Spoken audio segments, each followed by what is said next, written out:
कहानी शुरू होती है एक ऐसे राजा से जिसकी 3 पत्नियां थीं। इनमें से बड़ी रानी विलक्षण सौंदर्य, अद्वितीय बुद्धिमत्ता और गहन संस्कारों की प्रतिमूर्ति थी। उसकी यह विशिष्टताएं 2 अन्य रानियों के लिए ईर्ष्या का कारण बन गई थी। बड़ी रानी को राजा का विशेष प्रेम और सम्मान प्राप्त था। राजा हर बड़े निर्णय में बड़ी रानी की राय लेना आवश्यक समझता था, जबकि छोटी रानियों को इस बात का गहरा दुख और जलन थी कि राजा उनकी उपेक्षा करता है। राजा का अधिकांश समय बड़ी रानी के साथ ही बीतता था। वह छोटी रानियों के कक्ष में कभी-कभी ही जाता था। इस स्थिति ने छोटी रानियों के दिल में असंतोष और ईर्ष्या को और बढ़ा दिया। राजा का राज्य विस्तृत और समृद्ध था। उसके राज्य में सुख सुविधाओं की कोई कमी नहीं थी। धन धान्य से परिपूर्ण यह राज्य हर दृष्टि से खुशहाल था। लेकिन एक कमी राजा को हमेशा खलती थी, संतान का न होना। राजा ने पहली रानी से संतान न होने पर दूसरी शादी की और फिर तीसरी, परंतु तीनों रानियों से उसे संतान सुख प्राप्त नहीं हुआ। राजा को यह यकीन होने लगा कि शायद उसके भाग्य में वंश का विस्तार लिखा ही नहीं है। यद्यपि उसके पास अपार धन और वैभव था, परंतु संतान न होने की पीड़ा ने उसे भीतर से तोड़ रखा था। उसे यह भय सताने लगा कि बिना संतान के न केवल इस लोक में उसका जीवन अधूरा है, बल्कि परलोक में भी उसे कष्ट भोगना पड़ेगा। उस युग की मान्यता थी कि संतानहीन व्यक्ति को पापों का भागी बनना पड़ता है और उसे नरक के कष्ट सहने होते हैं। इस चिंता से व्यथित होकर राजा ने अपने राजपुरोहितों और विद्वानों से सलाह ली। राजपुरोहितों ने राजा को अनेक यज्ञ और अनुष्ठान करवाने का परामर्श दिया। राजा ने पूजा पाठ, दान पुण्य और विभिन्न कर्मकांड शुरू कर दिए। समय बीतने के साथ राजा वृद्धावस्था की ओर अग्रसर हो गया। रानियां भी इस चिंता में डूबी रहती थी कि किस प्रकार संतान प्राप्ति का मार्ग निकले, परंतु यह सब उनके नियंत्रण से परे था। आखिरकार राजा की यह व्यथा और बड़ा दुख उसकी सबसे प्रिय बड़ी रानी के हृदय में भी घर कर गया। जब राजा को यह ज्ञात हुआ कि बड़ी रानी मां बनने वाली है, तो उसकी प्रसन्नता का ठिकाना नहीं रहा। पूरे महल में उत्सव का माहौल छा गया। प्रजाजन भी इस खबर से आनंदित थे कि उनके राजा का वंश बढ़ने वाला है। चारों ओर हर्षोल्लास की लहर दौड़ गई। लेकिन इस समाचार ने छोटी रानियों के हृदय में पहले से विद्यमान ईर्ष्या की आग को और अधिक भड़का दिया। वे बड़ी रानी से तो पहले ही जलन रखती थी, लेकिन अब उनके मन में द्वेष की भावना और भी गहरी हो गई। दोनों आपस में बातें करने लगी। अभी तो बड़ी रानी मां बनी भी नहीं है और राजा उनका इतना ध्यान रखते हैं। जब उनका बच्चा हो जाएगा तो राजा तो हमारी तरफ देखना भी पसंद नहीं करेंगे। अभी तो कभी कभार हमारे कक्ष में आ जाते हैं, लेकिन तब तो बड़ी रानी के इशारों पर ही नाचेंगे। ईर्ष्या और असुरक्षा से ग्रस्त छोटी रानियों ने मिलकर एक योजना बनाई। उन्होंने मछली रानी से कहा, दीदी, मेरे मन में एक तरकीब आई है। अगर तुम मेरा साथ दो तो हम बड़ी रानी से छुटकारा पा सकते हैं। मछली रानी, जो स्वयं भी बड़ी रानी से जलन रखती थी, तुरंत उनकी बातों में आ गई।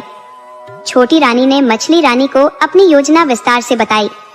उनकी योजना थी कि राजपुरोहित को अपने पक्ष में करके राजा के कान भर दिए जाएं, ताकि राजा बड़ी रानी को महल से निकाल दे और फिर महल पर उनका आधिपत्य स्थापित हो सके।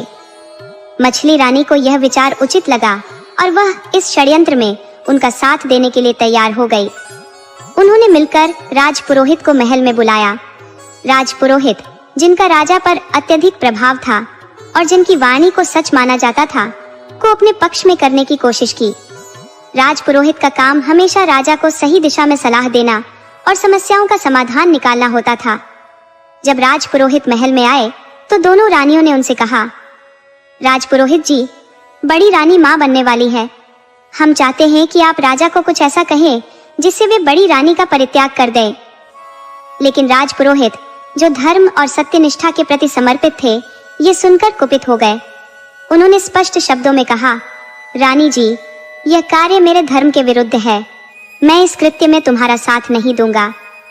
यह सुनकर दोनों रानियां निराश हो गई, लेकिन उनके मन का विष कम नहीं हुआ। वे किसी भी तरह से बड़ी रानी से छुटकारा पाने के लिए आतुर थी। अब यह देखना होगा कि उनकी यह कुचेष्टा आगे क्या मोड़ लेती है। राजा के जीवन में वर्षों बाद आनंद का क्षण आया था। पूरी प्रजा इस समाचार से प्रसन्न चित्त थी कि उनके राजा का वंश बढ़ने वाला है, लेकिन इस सुखद माहौल में एक षड्यंत्र आकार ले रहा था। रानियों ने राजपुरोहित को अपने पक्ष में करने की योजना बनाई। जब राजपुरोहित को बुलाया गया, उन्होंने स्पष्ट शब्दों में कहा, रानी जी, मैं इस अनैतिक कार्य में आपकी सहायता नहीं कर सकता। अगर यह बात राजा को पता चली तो मुझे मृत्युदंड मिल सकता है। मेरी नौकरी तो जाएगी ही, मेरे परिवार का भी विनाश होगा। लेकिन जब रानियों ने लालच का दांव खेला और 1 लाख स्वर्ण मुद्राओं की पेशकश की तो राजपुरोहित की नैतिकता डगमगा गई। लालच ने उसकी निष्ठा पर भारी पड़कर उसे राजा के खिलाफ जाने को मजबूर कर दिया। रानियों ने उसे आश्वासन दिया, राजपुरोहित जी, इतनी संपत्ति के साथ आपको राजा की नौकरी की आवश्यकता ही नहीं रहेगी। आप किसी अन्य नगर में जाकर ऐशो आराम से जीवन बिता सकते हैं। राजपुरोहित उनकी साजिश में शामिल होने के लिए तैयार हो गया। अगले दिन दरबार लगा। दरबार में सभी मंत्री और सभासद उपस्थित थे। किसी विषय पर चर्चा चल रही थी, लेकिन राजपुरोहित असामान्य रूप से शांत थे। राजा ने उनकी ओर देखकर पूछा, राजपुरोहित जी, आप इतने उदास क्यों हैं? क्या बात है? राजपुरोहित ने गंभीर स्वर में कहा, महाराज, समस्या आपके परिवार से संबंधित है। राजा चौंक कर बोले, मेरे परिवार से? ऐसी क्या समस्या है? तुरंत बताओ। राजपुरोहित ने झूठी भविष्यवाणी का जाल बुनते हुए कहा, महाराज, बड़ी रानी मां बनने वाली है। यह तो आनंद की बात है, लेकिन मैंने ज्योतिषीय गणनाएं की है और नक्षत्र यह संकेत देते हैं कि जैसे ही आपकी संतान का जन्म होगा, आप अपनी दृष्टि खो देंगे। राजा यह सुनकर स्तब्ध रह गए। वह सिंहासन से उठ खड़े हुए और बोले, यह तुम क्या कह रहे हो राजपुरोहित जी? क्या इसका कोई उपाय नहीं है? राजपुरोहित ने अपने षड्यंत्र को आगे बढ़ाते हुए कहा, महाराज, अगर आप बड़ी रानी का परित्याग कर दे तो यह समस्या टल सकती है। रानी के साथ साथ होने वाली संतान भी महल में नहीं रहेगी। इससे न केवल आपकी दृष्टि सुरक्षित रहेगी, बल्कि आपकी प्रतिष्ठा भी बनी रहेगी। राजा इस उलझन में पड़ गए। उनका हृदय पिता बनने के आनंद से भरा था, लेकिन यह भयावह भविष्यवाणी उनकी आत्मा को झकझोर रही थी। अब यह देखना शेष था कि राजा इस दुविधा का क्या समाधान निकालेंगे। राजा को राजपुरोहित की सलाह उचित जान पड़ी। वह रानी के पास गए और बोले, रानी जी, हमें एक पवित्र तीर्थ यात्रा पर प्रस्थान करना है, तुम भी हमारे साथ चलो। रानी अत्यंत प्रसन्न हुई और यात्रा के लिए सहर्ष तैयार हो गई। राजा रानी को लेकर तीर्थ यात्रा पर निकल पड़े। यात्रा के मार्ग में एक सघन और भयावह वन था। चलते चलते जब राजा और रानी थकान से चूर हो गए तो उन्होंने एक विशाल वृक्ष के नीचे डेरा डालने का निश्चय किया। रानी अत्यधिक थकी हुई थी, विशेषकर गर्भवती होने के कारण, और शीघ्र ही गहरी निद्रा में लीन हो गई। जब राजा ने देखा कि रानी सो चुकी है तो उसने एक पत्र लिखा और उसे रानी के समीप छोड़ दिया। इसके पश्चात राजा वहां से चुपचाप चला गया। जब रानी की नींद खुली तो उसने स्वयं को अकेला पाया। राजा और सैनिकों का कोई पता नहीं था। रानी अत्यंत चिंतित हो उठी और जोर जोर से पुकारने लगी, महाराज, महाराज, आप कहाँ हैं? जंगल में भटकते हुए उनकी दृष्टि एक कागज के टुकड़े पर पड़ी। रानी ने उस पत्र को उठाकर पढ़ा। उसमें लिखा था कि राजा ने उन्हें त्याग दिया है। ये पढ़ते ही रानी को सारा षड्यंत्र समझ में आ गया। अपने दुर्भाग्य पर विलाप करने के बजाय रानी ने आत्मबल का सहारा लिया। वह जंगल के भीतर उस दिशा में चलने लगी जहां से उन्हें कोई मार्ग दिख रहा था। लंबे समय तक भटकने के बाद रानी ने एक आश्रम देखा। आश्रम के बाहर एक महात्मा ध्यान में लीन थे। महात्मा ने रानी की स्थिति देखकर विस्मय और करुणा से पूछा, बेटी, तुम कौन हो और इस निर्जन वन में क्या कर रही हो? रानी ने रोते रोते अपनी आपबीती सुनाई। महात्मा जी ने सहानुभूति जताते हुए कहा, बेटी, ये आश्रम तुम्हारा है। जब तक चाहो यहाँ रहो और अपनी संतान को जन्म दो। समय बीतता गया।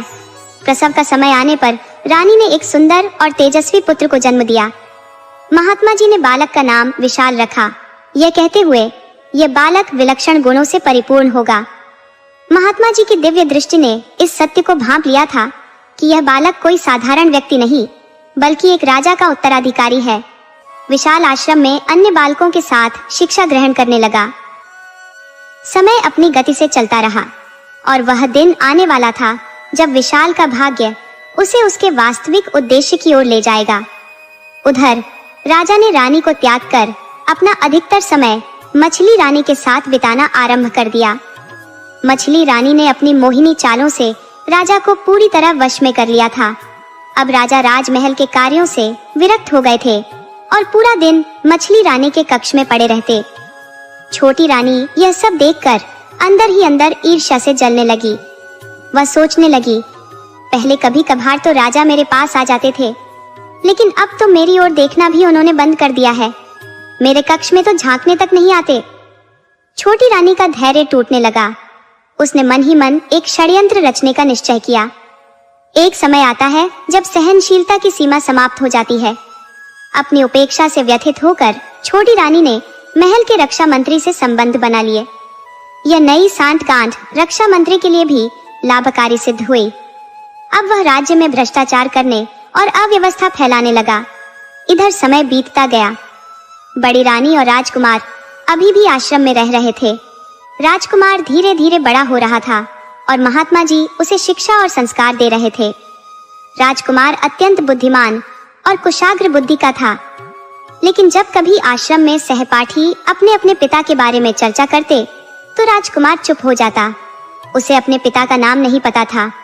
वह अपनी माता से पूछता, माँ मेरे पिता कौन है? रानी उसे बहलाने के लिए कहती, बेटा महात्मा जी ही तुम्हारे पिता है। लेकिन राजकुमार समझ जाता और कहता, आप झूठ बोल रही हैं। महात्मा जी मुझे अपना बेटा नहीं बल्कि बेटी कहते हैं। वे मेरे पिता कैसे हो सकते हैं? रानी हर बार उसे किसी और काम में व्यस्त कर देती। बेटा पहले खाना खा लो, फिर बताती हूँ। इस तरह बच्चे का ध्यान बढ़ जाता और वह खेल कूद में लग जाता। इस प्रकार समय बीतते बीतते राजकुमार 16 वर्ष का हो गया। इस बीच महात्मा जी वृद्ध हो गए और उनके जीवन का अंतिम समय आ पहुंचा। एक दिन महात्मा जी ने रानी और राजकुमार को बुलाकर कहा, बेटा मेरा इस संसार से जाने का समय आ गया है। मैं तुम्हें 2 अनमोल वस्तुएं देना चाहता हूँ जो मेरे जीवन की तपस्या का फल है। इन्हें संभाल कर रखना। महात्मा जी ने अपने संदूक से एक थैली और एक तीर निकाला। उन्होंने रानी से कहा, बेटी ये वस्तुएं अब तुम्हारे बेटे की धरोहर है। ये थैली ऐसी है कि इसमें जितना धन मांगोगे उतना ही तुम्हें मिल जाएगा। ये कभी खाली नहीं होगी। और ये तीर ऐसा है कि जिसे भी निशाना बनाकर चलाओगे, चाहे वह कितना ही शक्तिशाली क्यों ना हो, यह उसे भेद कर वापस तुम्हारे पास लौट आएगा। महात्मा जी ने अपनी आंखें मूंद ली और अपनी अंतिम यात्रा पर निकल गए। रानी और राजकुमार ने उनके उपदेश और दी गई वस्तुओं को अपने जीवन का आधार बना लिया। महात्मा जी के परलोक गमन के बाद रानी और राजकुमार का जीवन जैसे सूनेपन में डूब गया। महात्मा जी उनके सहारे और मार्गदर्शक थे और उनके बिना दोनों का जीवन दिशाहीन लगने लगा। गहरे शोक में डूबे हुए उन्होंने महात्मा जी का अंतिम संस्कार किया। उनके तपोवन से लकड़ियां इकट्ठा की और उनके लिए विधि पूर्वक चिता जलाई। अब वह आश्रम भी उन्हें सूना लगने लगा, जैसे वहां ठहरना उनके लिए असंभव हो। माँ बेटे ने निर्णय लिया कि वे राज्य के किसी कोने में एक साधारण जीवन व्यतीत करेंगे। उसी निर्णय के तहत वे उसी राज्य की एक बस्ती में जाकर बस गए जो राजा का राज्य था। वहां उन्होंने एक छोटा सा मकान बनाकर रहने का आरंभ किया। उधर महल में स्थितियां लगातार बिगड़ती जा रही थी। छोटी रानी और रक्षा मंत्री की साजिशों ने राज्य को भीतर से खोखला कर दिया था। रक्षा मंत्री जो सत्ता का भूखा था, अब राजा बनने के सपने देखने लगा। छोटी रानी से मिली जानकारी के आधार पर उसने एक चतुर चाल चली। उसने पड़ोसी राज्य के राजा के साथ गुप्त संधि कर ली और उसे इस राज्य पर आक्रमण करने के लिए उकसाया। जब पड़ोसी राज्य के राजा ने देखा कि इस राज्य का राजा अपने कर्तव्यों से विमुख है और राज्य में अव्यवस्था व्याप्त है, तो उसने बिना देर किए अपनी सेना को आक्रमण के लिए तैयार कर दिया। इस साजिश में रक्षा मंत्री ने उसकी पूरी सहायता की। राज्य पर आक्रमण की खबर सुनते ही रक्षा मंत्री ने राजा को सूचना दी। राजा ने आनन फानन में सेना को युद्ध के लिए तैयार करने का आदेश दिया, लेकिन सेना में जोश की कमी थी। वे सैनिक अब रक्षा मंत्री के इशारों पर चलने लगे थे और उनकी वफादारी भी संदिग्ध हो चुकी थी। युद्ध के मैदान में राजा पूरी शक्ति से लड़ाई लड़ रहे थे, लेकिन सैनिकों की हिम्मत टूटने लगी थी। रक्षा मंत्री ने धोखे से राजा को सलाह दी कि सेना को हथियार डालने का आदेश दिया जाए ताकि अनावश्यक रक्तपात रोका जा सके। अंततः राजा को मजबूरी में यह आदेश देना पड़ा। पड़ोसी राज्य की सेना ने इस अवसर का लाभ उठाया और राजा को बंदी बनाकर काल कोठरी में डालने की योजना बनाई। रक्षा मंत्री अपने छल के तहत राजा बनने की फिराक में था, लेकिन जैसे ही राजा को बंदी बनाने का प्रयास हुआ, अचानक एक अद्भुत योद्धा ने मैदान में प्रवेश किया।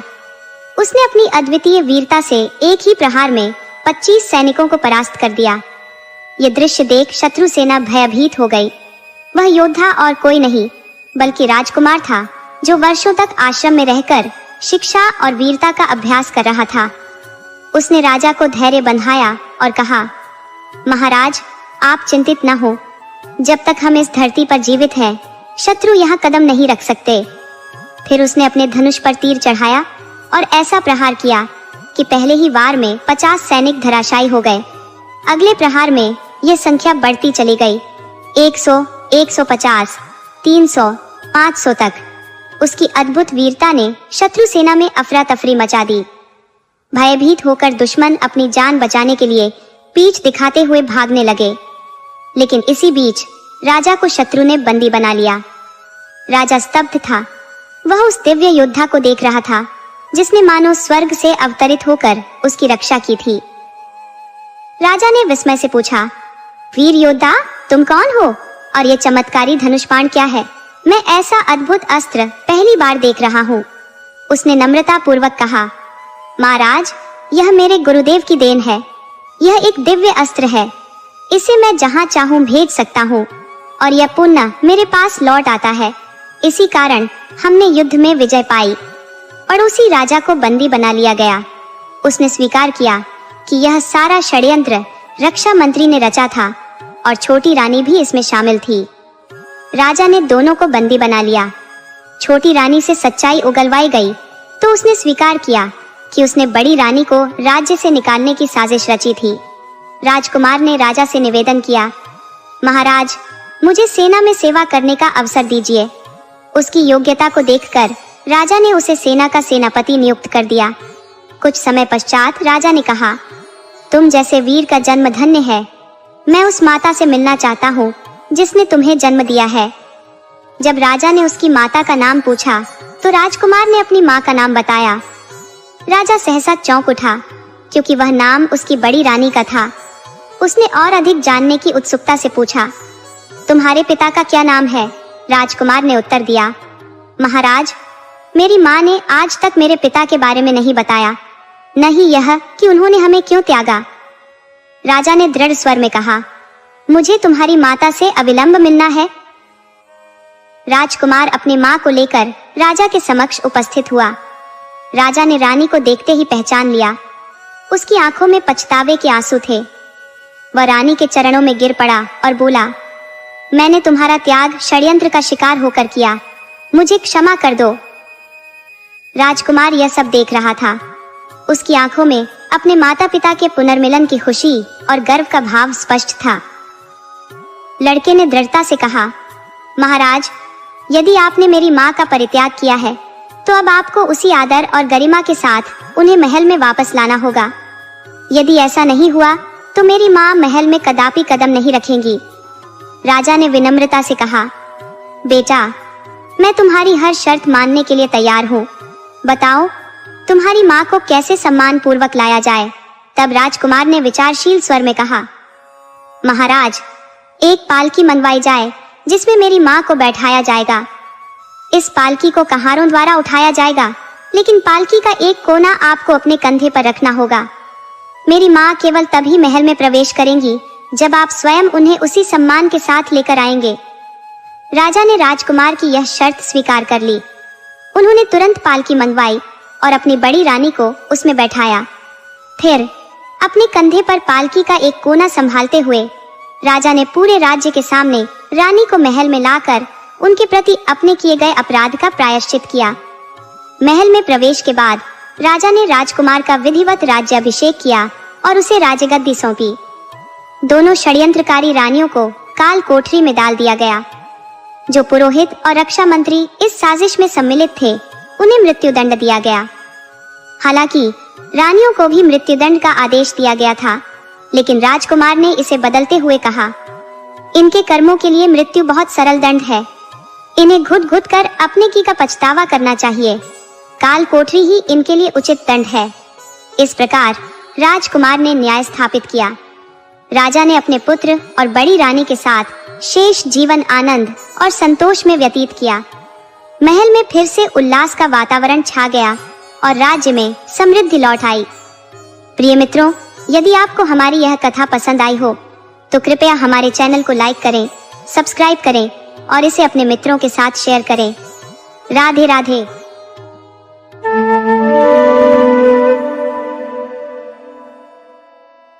भक्त प्रहलाद, हिरण्यकश्यप का पुत्र, एक महान आध्यात्मिक प्रवृत्ति के व्यक्ति थे। जब वह थोड़ा बड़ा हुआ तो हिरण्यकश्यप ने उसे अक्षर, ज्ञान और भक्ति की शिक्षा देने हेतु अपने राज्य की पाठशाला में भेजा, जहां एक आचार्य उसे धर्म का ज्ञान देने लगे। हिरण्यकश्यप ने आदेश दिया था कि प्रजा को उसके ही नाम का जाप करना चाहिए, न कि किसी अन्य देवी देवता या परमात्मा का। हिरण्यकश्यप अपने आप को ही परमात्मा मानता था और उसने अपने राज्य में यह कठोर नियम बना रखा था कि यदि कोई भी अन्य देवी देवता का नाम जपता हुआ पाया गया तो उसे सार्वजनिक रूप से मृत्युदंड दिया जाएगा। एक दिन प्रहलाद जब पाठशाला जा रहा था, उसने रास्ते में देखा कि एक कुम्हार ने मटके पकाने के लिए एक भट्टी सुलगा रखी थी। भट्टी में लकड़ी और उपले जल रहे थे। रात को एक बिल्ली ने उसी भट्टी के भीतर अपने नवजात बच्चों को रख दिया ताकि वे सुरक्षित रहें। लेकिन सुबह जब बिल्ली भोजन की तलाश में चली गई, कुम्हार ने भट्टी में आग जला दी। कुछ ही समय बाद जब बिल्ली वापस लौटी तो उसने अपने बच्चों को आग में झुलसता देखा और व्याकुल होकर म्याऊं म्याऊं करके विलाप करने लगी। कुम्हार को यह देखकर गहरी चिंता होने लगी और वह ईश्वर से प्रार्थना करने लगा, हे प्रभु, हमारे इस पाप का निवारण कीजिए, इस बेचारी बिल्ली के बच्चों को बचा लीजिए। उसी समय प्रहलाद उसी मार्ग से गुजर रहा था और इस हृदय विदारक दृश्य का साक्षी बना।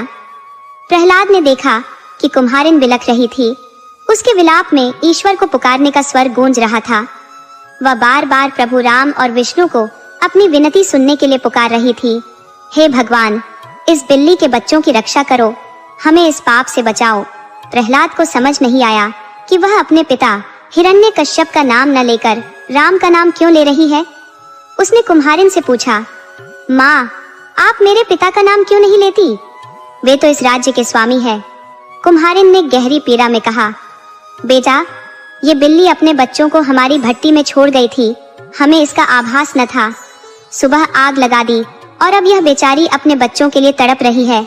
मुझे पता है इस ज्वाला में हिरण्यकश्यप कुछ नहीं कर सकता, केवल परमात्मा ही इन मासूमों को बचा सकते हैं। प्रहलाद ने कुम्हारिन को सांत्वना देते हुए कहा, माँ, मुझे बुलाना जब यह मिट्टी का पात्र ठंडा हो जाए। उसी समय एक शीतल हवा चली और भट्टी की ज्वाला शांत हो गई। जहाँ मटके पकने में 1 महीना लगता था, वहाँ मात्र 2.5 दिनों में ही मटके तैयार हो गए।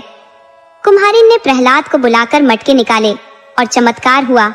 जिस मटके में बिल्ली के बच्चे थे वह अब का ही रहा, जबकि बाकी सभी मटके पूर्ण रूप से पक चुके थे। कुम्हारिन ने यह दृश्य देखकर प्रभु का धन्यवाद करते हुए उनकी स्तुति की। इस चमत्कार ने प्रहलाद के मन में भक्ति की अमिट छाप छोड़ी। उसने दृढ़ निश्चय किया कि वह भी परमात्मा का ही जाप करेगा। उसके मन में विचार आया, यदि भगवान ने इन निरीह जीवों की रक्षा की है तो सच्चे ईश्वर वही है और उन्हीं का नाम जपना मेरा धर्म है। उस दिन से प्रहलाद राम का नाम स्मरण करने लगा। इस घटना के कुछ समय पश्चात उसके गुरु ने उसे राम का जाप करते हुए देखा और चेताया, प्रहलाद, राजा हिरण्यकश्यप का नाम जप, वही ईश्वर है। परंतु प्रहलाद का उत्तर था, गुरुदेव, मेरे पिता केवल एक मानव है, राजा हो सकते हैं परंतु भगवान नहीं। असली परमात्मा वही है जो हर जीव की रक्षा कर सकते हैं। उस क्षण से प्रहलाद के हृदय में परमात्मा की भक्ति और प्रबल हो गई। विशेष परिस्थितियों और संकट की घड़ी में केवल परमात्मा ही सच्चा सहारा बन सकते हैं। केवल वही जीवों का सच्चा कल्याण करता है। राजा चाहे कितना भी शक्तिशाली हो, वह केवल राज्य का संचालन कर सकता है, लेकिन असल कल्याण का अधिकारी परमात्मा ही है। राजा का कर्तव्य है कि वह अपने प्रजाजनों की रक्षा करे और न्याय की स्थापना में अडिग रहे, परंतु इस कर्तव्य का पालन भी उसे परमात्मा के भय और भक्ति से प्रेरित होकर ही करना चाहिए। अगर कोई राजा प्रजा का शोषण करता है तो ईश्वर उसे दंडित करता है और अंततः उसे दुखमय योनियों में जन्म लेकर कष्ट भोगने पड़ते हैं। प्रहलाद ने अपने गुरु से कहा, गुरुदेव, मैं सच्चे परमात्मा का ही नाम जपूंगा। इसके उत्तर में गुरु ने कहा, तुम हमारे शिष्य हो, हमारे उपदेशों का पालन करो, न कि हमें उपदेश दो। प्रहलाद ने विनम्रता से उत्तर दिया, गुरुदेव, मेरा उद्देश्य आपको शिक्षा देना नहीं, अपितु सच्चे धर्म का परिचय देना है। इस पर गुरु ने क्रोधित होकर पूछा, तुम्हें यह ज्ञान किसने दिया?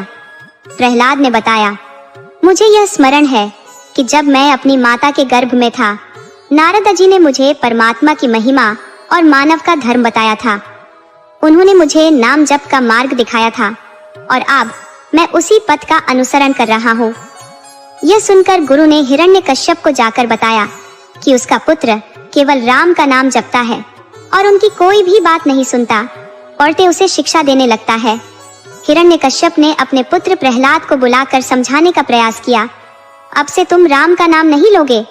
पर प्रहलाद ने स्पष्ट शब्दों में कहा, पिताजी, परमात्मा ही वास्तविक समर्थ है, हर संकट से वही बचा सकते हैं। इंसान चाहे जितना भी सामर्थ्यवान हो जाए, लेकिन वह ईश्वर के समकक्ष नहीं हो सकता। परमात्मा ही सबसे श्रेष्ठ है, वही सबसे समर्थ है। प्रहलाद के इन शब्दों ने हिरण्यकश्यप के अहंकार को और भड़काया और क्रोध से तिलमिलाकर उसने अपने सेवकों और सिपाहियों को आदेश दिया, इस बालक को मेरी आंखों से दूर ले जाओ और इसे सर्पों से भरे जंगल में डाल आओ। हिरण्यकश्यप के आदेश का पालन करते हुए प्रहलाद को सांपों से भरे गहरे जंगल में छोड़ दिया गया, ताकि जहरीले सांप उसे डस लें और उसकी जान चली जाए। लेकिन ईश्वर की कृपा से सांपों ने उसे छुआ तक नहीं। प्रहलाद उन सर्पों के बीच में सुरक्षित होकर सो गया और सुबह होते ही कुछ सांपों ने अपने फन फैलाकर उसे धूप से छाया प्रदान की। जब राजा को इस बात का पता चला तो उसने अपने सैनिकों को आदेश दिया कि जाकर देखे कि उसका पुत्र जीवित है या नहीं। सैनिकों ने जाकर देखा तो पाया कि प्रहलाद सुरक्षित है और चैन से सोया हुआ है। उन्होंने उसे जगाया और वापस दरबार में लेकर आए। फिर राजा ने क्रोध में आकर उसे ऊंचे पर्वत से नीचे फेंकवाने का हुक्म दिया। सैनिकों ने उसे पर्वत की चोटी से नीचे गिरा दिया, लेकिन प्रहलाद फूलों से ढकी झाड़ियों में गिरा और फिर भी सुरक्षित रहा। उसकी दृढ़ आस्था और परमात्मा में उसका विश्वास उसे हर संकट से बचा रहे थे। तब हिरण्यकश्यप ने अपनी बहन होलिका को बुलवाया और उसे आदेश दिया कि वह प्रहलाद को अग्नि में लेकर बैठे। होलिका के पास एक विशेष चादर थी जो अग्नि में उसे जलने से बचाती थी। उसने वह चादर ओढ़कर प्रहलाद को अपनी गोद में बैठा लिया और अग्नि प्रज्वलित की गई। लेकिन ईश्वर ने ऐसी हवा चलाई कि वह चादर होलिका से उड़कर प्रहलाद को ढक गई। होलिका अग्नि में जलकर राख हो गई, जबकि प्रहलाद सुरक्षित रहा। यह देखकर प्रहलाद का विश्वास ईश्वर पर और भी दृढ़ हो गया। उसकी भक्ति और समर्पण ने उसे हर परीक्षा में खरा उतारा। हिरण्यकश्यप ने ब्रह्मा जी से ऐसा वरदान प्राप्त किया था कि वह न दिन में मरेगा, न रात में, न किसी अस्त्र शस्त्र से, न पृथ्वी पर, न आकाश में, और न ही कोई मनुष्य, पशु या पक्षी उसे मार सकेगा। उसने प्रहलाद को मारने के लिए एक गरम लोहे का खंभा आग में तपाया और प्रहलाद को उसके पास खड़ा कर दिया, परंतु ईश्वर की मर्जी कुछ और ही थी। हिरण्यकश्यप ने चुनौती देते हुए कहा, देखता हूँ यह खंभा कैसे तेरी रक्षा करता है। अत्याचार के इस दृश्य को हजारों लोग देख रहे थे और भक्त प्रहलाद क्षण भर के लिए थोड़ा भयभीत हुआ। विचारों में डूबा कि इस भयानक अग्नि में परमात्मा कैसे आएंगे और उसे कैसे बचाएंगे। उसी समय उसकी दृष्टि खंभे पर पड़ी, जहां भूरे रंग की छोटी छोटी चींटियां कतारबद्ध होकर ऊपर नीचे चल रही थी, मानो निर्भय होकर आग के पास से गुजर रही हो। प्रहलाद ने विचार किया, यदि ये चींटियां नहीं जल रही तो मुझे भी कुछ नहीं होगा, और उसने अपने आराध्य भगवान को स्मरण करना शुरू किया। हिरण्यकश्यप ने उपहास भरे स्वर में कहा, देखता हूँ यह खंभा तुझे कैसे बचाता है। और उसने खंभे को दोनों हाथों से कसकर पकड़ा। उसने प्रहलाद को धमकी दी, यदि तू इस खंभे को नहीं पकड़ेगा तो मेरी तलवार तेरी गर्दन काट देगी। भय के कारण बालक प्रहलाद ने पूरे समर्पण से अपने आराध्य का ध्यान किया और खंभे को पकड़ने के लिए आगे बढ़ा। और तभी उसी खंभे के भीतर से नृसिंह का अवतार प्रकट हुआ। उनके रौद्र रूप ने हिरण्यकश्यप को भयभीत कर भागने पर विवश कर दिया। नृसिंह ने हिरण्यकश्यप को अपने घुटनों के पास उठाकर हवा में लटका दिया। असहाय हिरण्यकश्यप ने हार मानते हुए प्रार्थना की, मुझे क्षमा कर दो, मैं अब किसी के साथ अत्याचार नहीं करूंगा। तब नृसिंह भगवान ने कहा, क्या मेरे भक्त ने तुझसे पहले क्षमा की याचना नहीं की थी, जिसे तूने अनसुना कर दिया? आज अपनी प्राण रक्षा के लिए भयभीत हो रहा है। उनके वचन गूंज उठे, मैं न मानव हूं न पशु, यह न आकाश है न धरती, समय का कोई प्रहर नहीं है, न ही वर्ष का कोई विशेष महीना, न कोई अस्त्र है न शस्त्र। मैं तुझे वही समाप्ति दूंगा जो तूने अपने अहंकार में मांगी थी। ऐसा कहते हुए नृसिंह भगवान ने उस दुष्ट हिरण्यकश्यप का उदर चीर कर उसकी आंतें बाहर निकाल दी और उसे भूमि पर पटक दिया। इसके पश्चात भगवान ने प्रहलाद को अपनी गोद में उठाया और उसे स्नेह पूर्वक अपने मुंह से चाटा। समय के साथ प्रहलाद को राज्य की बागडोर सौंपी गई और वह एक धर्मनिष्ठ राजा बने। प्रहलाद का विवाह हुआ और उन्हें एक पुत्र प्राप्त हुआ, जिसका नाम उन्होंने वहलोचन रखा। उसी वंश में राजा बलि का जन्म हुआ, जिसने महायज्ञ का आयोजन किया। इस यज्ञ में स्वयं भगवान विष्णु ब्राह्मण का रूप धारण कर पधारे और 3 पग भूमि का दान मांगा। भगवान ने पहले पग में पृथ्वी नापी, दूसरे में स्वर्ग और तीसरे पग के लिए स्थान मांगा। तब राजा बलि ने अपनी पीठ प्रस्तुत की और कहा, प्रभु, यह पग मेरी पीठ पर रखिए। भगवान ने इस त्याग से प्रसन्न होकर बलि से वर मांगने को कहा। बलि ने कहा, मैंने इंद्र के राज्य के लिए यज्ञ किया है, परंतु मेरी एक इच्छा है कि जब तक मैं पाताल में रहूं, आप इसी 52 रूप में मेरे द्वार के समक्ष खड़े रहें। भगवान ने तथास्तु कहा और बलि को पाताल लोक का राज्य प्रदान किया। इस प्रकार भक्त प्रहलाद का वंश सत्य और धर्म का संवाहक बना और प्रहलाद के धर्मनिष्ठ राज्य में सदैव सत्य का ही बोलबाला रहा। जैसे जैसे समय चलता रहेगा, भक्त प्रहलाद का नाम धर्म और सत्य के प्रतीक के रूप में अनंत काल तक अमर रहेगा।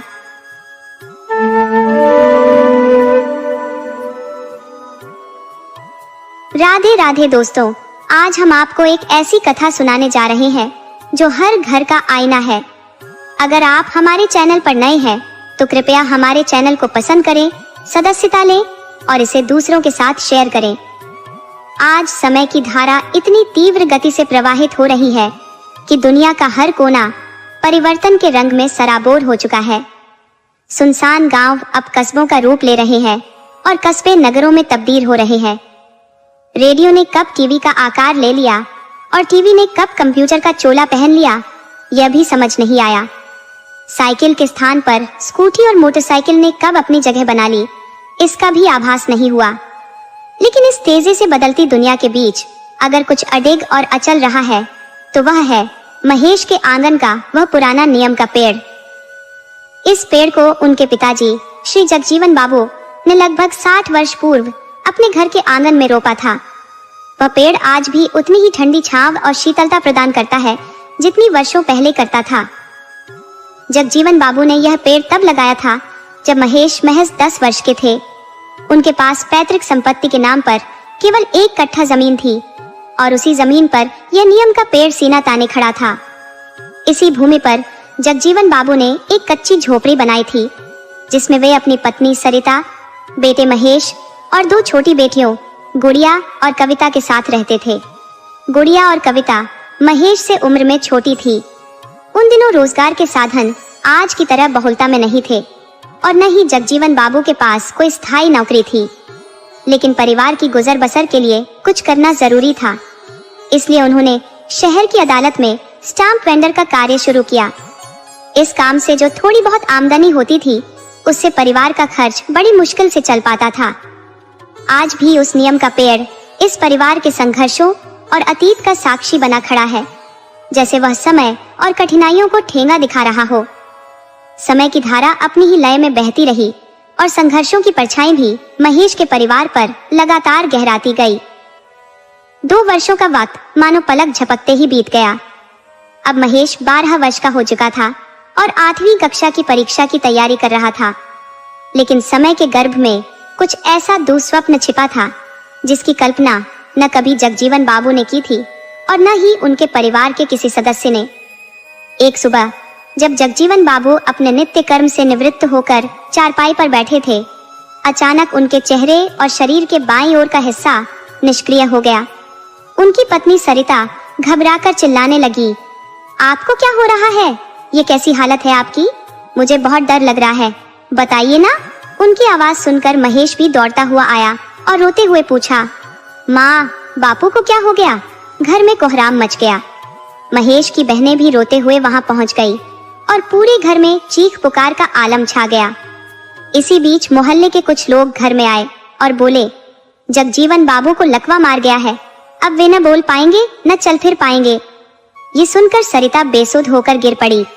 महेश को समझ नहीं आ रहा था कि वह अपने पिता की हालत पर रोए या माँ को संभाले। किसी तरह सरिता को होश में लाया गया, लेकिन घर पर जैसे दुखों का सन्नाटा छा गया। कभी मुस्कुराहट से गूंजने वाला यह घर अब आंसुओं और निराशा में डूब चुका था। परिवार की जिंदगी मानो रुक गई थी, लेकिन समय अपनी गति से चलता रहा।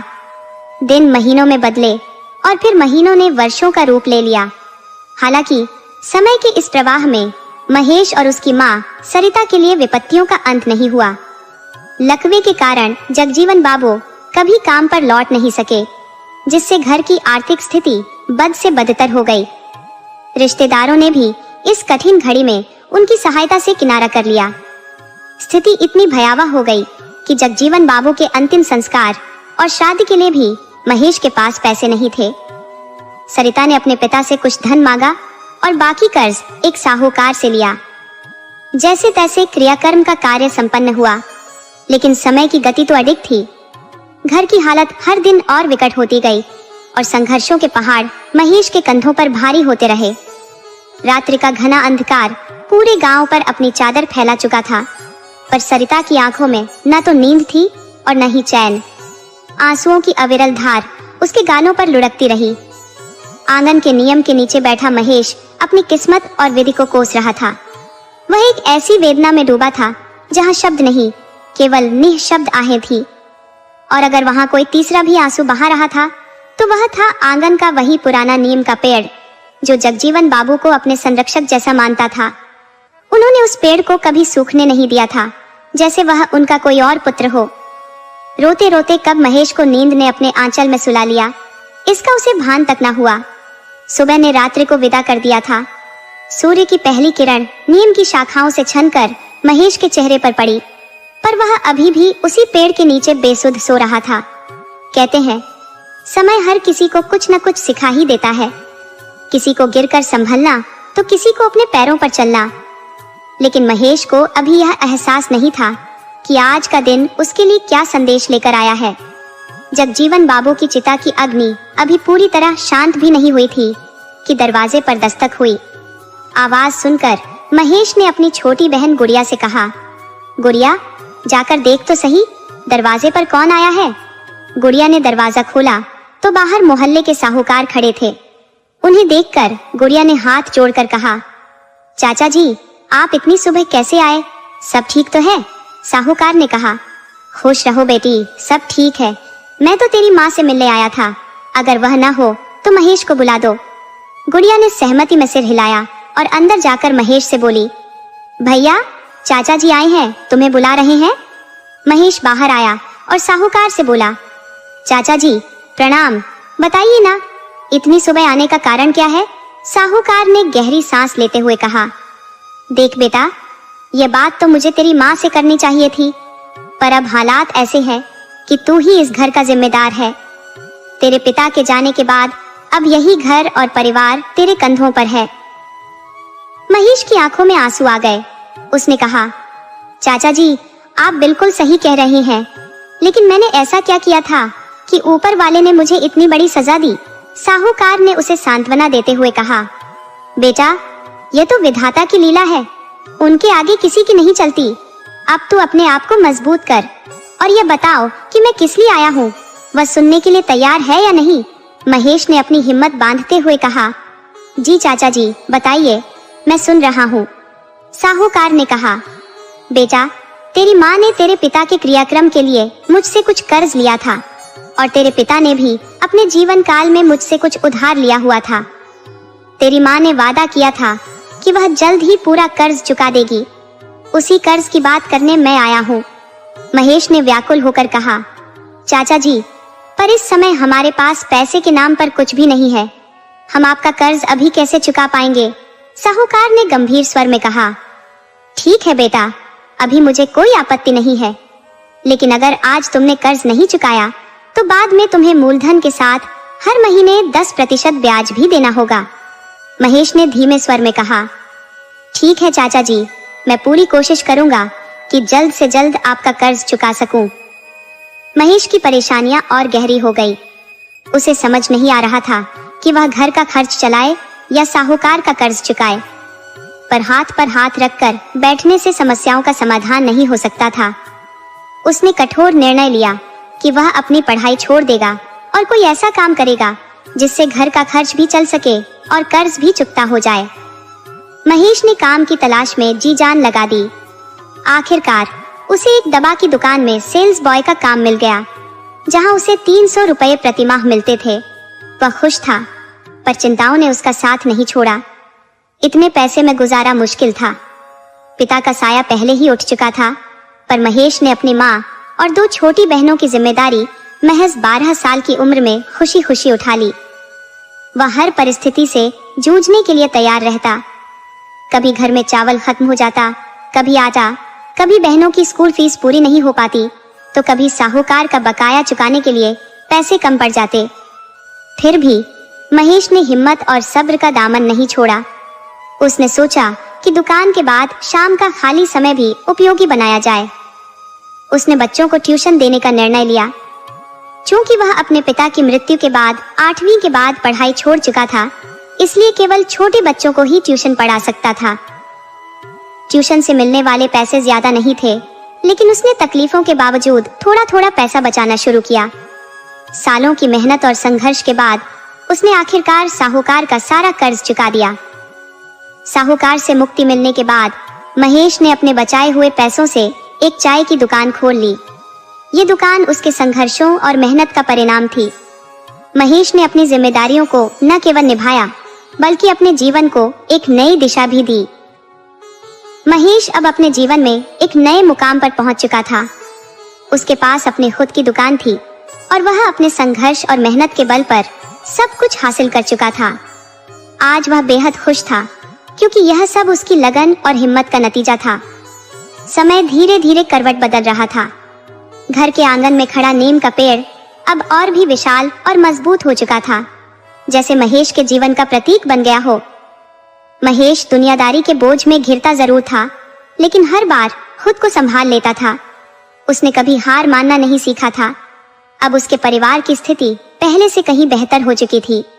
सही समय पर महेश ने अपनी दोनों बहनों गुड़िया और कविता की शादी धूमधाम से कर दी, लेकिन उसकी अपनी शादी अभी तक नहीं हुई थी। एक दिन उसकी माँ सरिता ने उसे अपने पास बुलाया और कहा, बेटा महेश, तूने मेरी हर ख्वाहिश पूरी की है। अपनी जिम्मेदारियों को तूने पूरी निष्ठा से निभाया है, लेकिन अब भी एक ख्वाहिश है जो अधूरी रह गई है। महेश ने पूछा, माँ, ऐसी कौन सी ख्वाहिश है जो मैं पूरी नहीं कर पाया? तुम्हारे लिए तो मैं अपनी जान भी दे दूं। सरिता ने कहा, बेटा, जिंदगी का कोई भरोसा नहीं।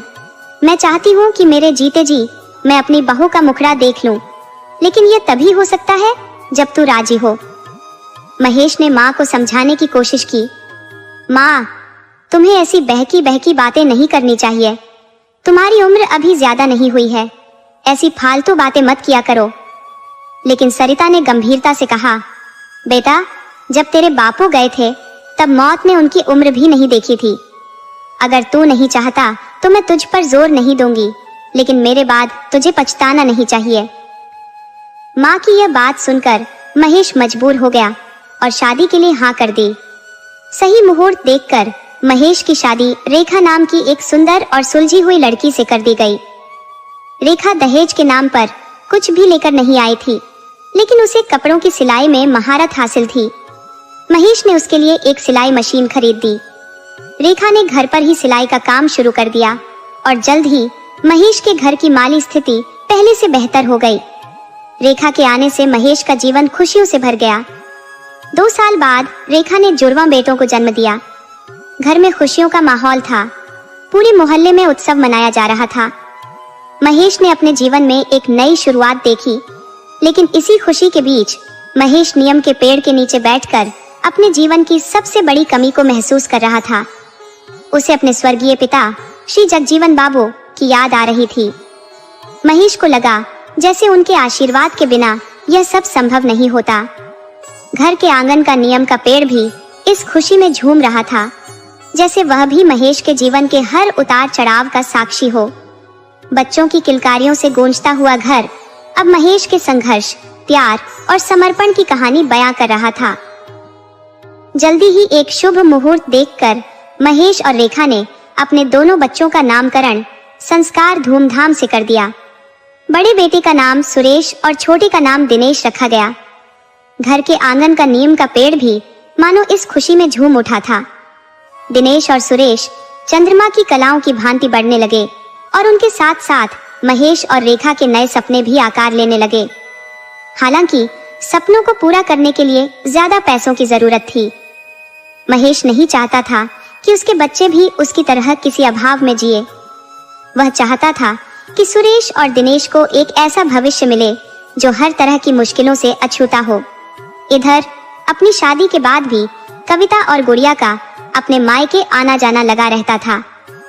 कभी कभी तो वे 6-6 महीने तक मायके में रुक जाती थी। महेश अपनी बहनों से बेहद प्यार करता था, इसलिए वह कभी उन्हें कुछ कहता नहीं था। मगर महेश और रेखा को पता था कि घर के खर्चे और जरूरतें केवल प्यार मोहब्बत से नहीं चल सकती।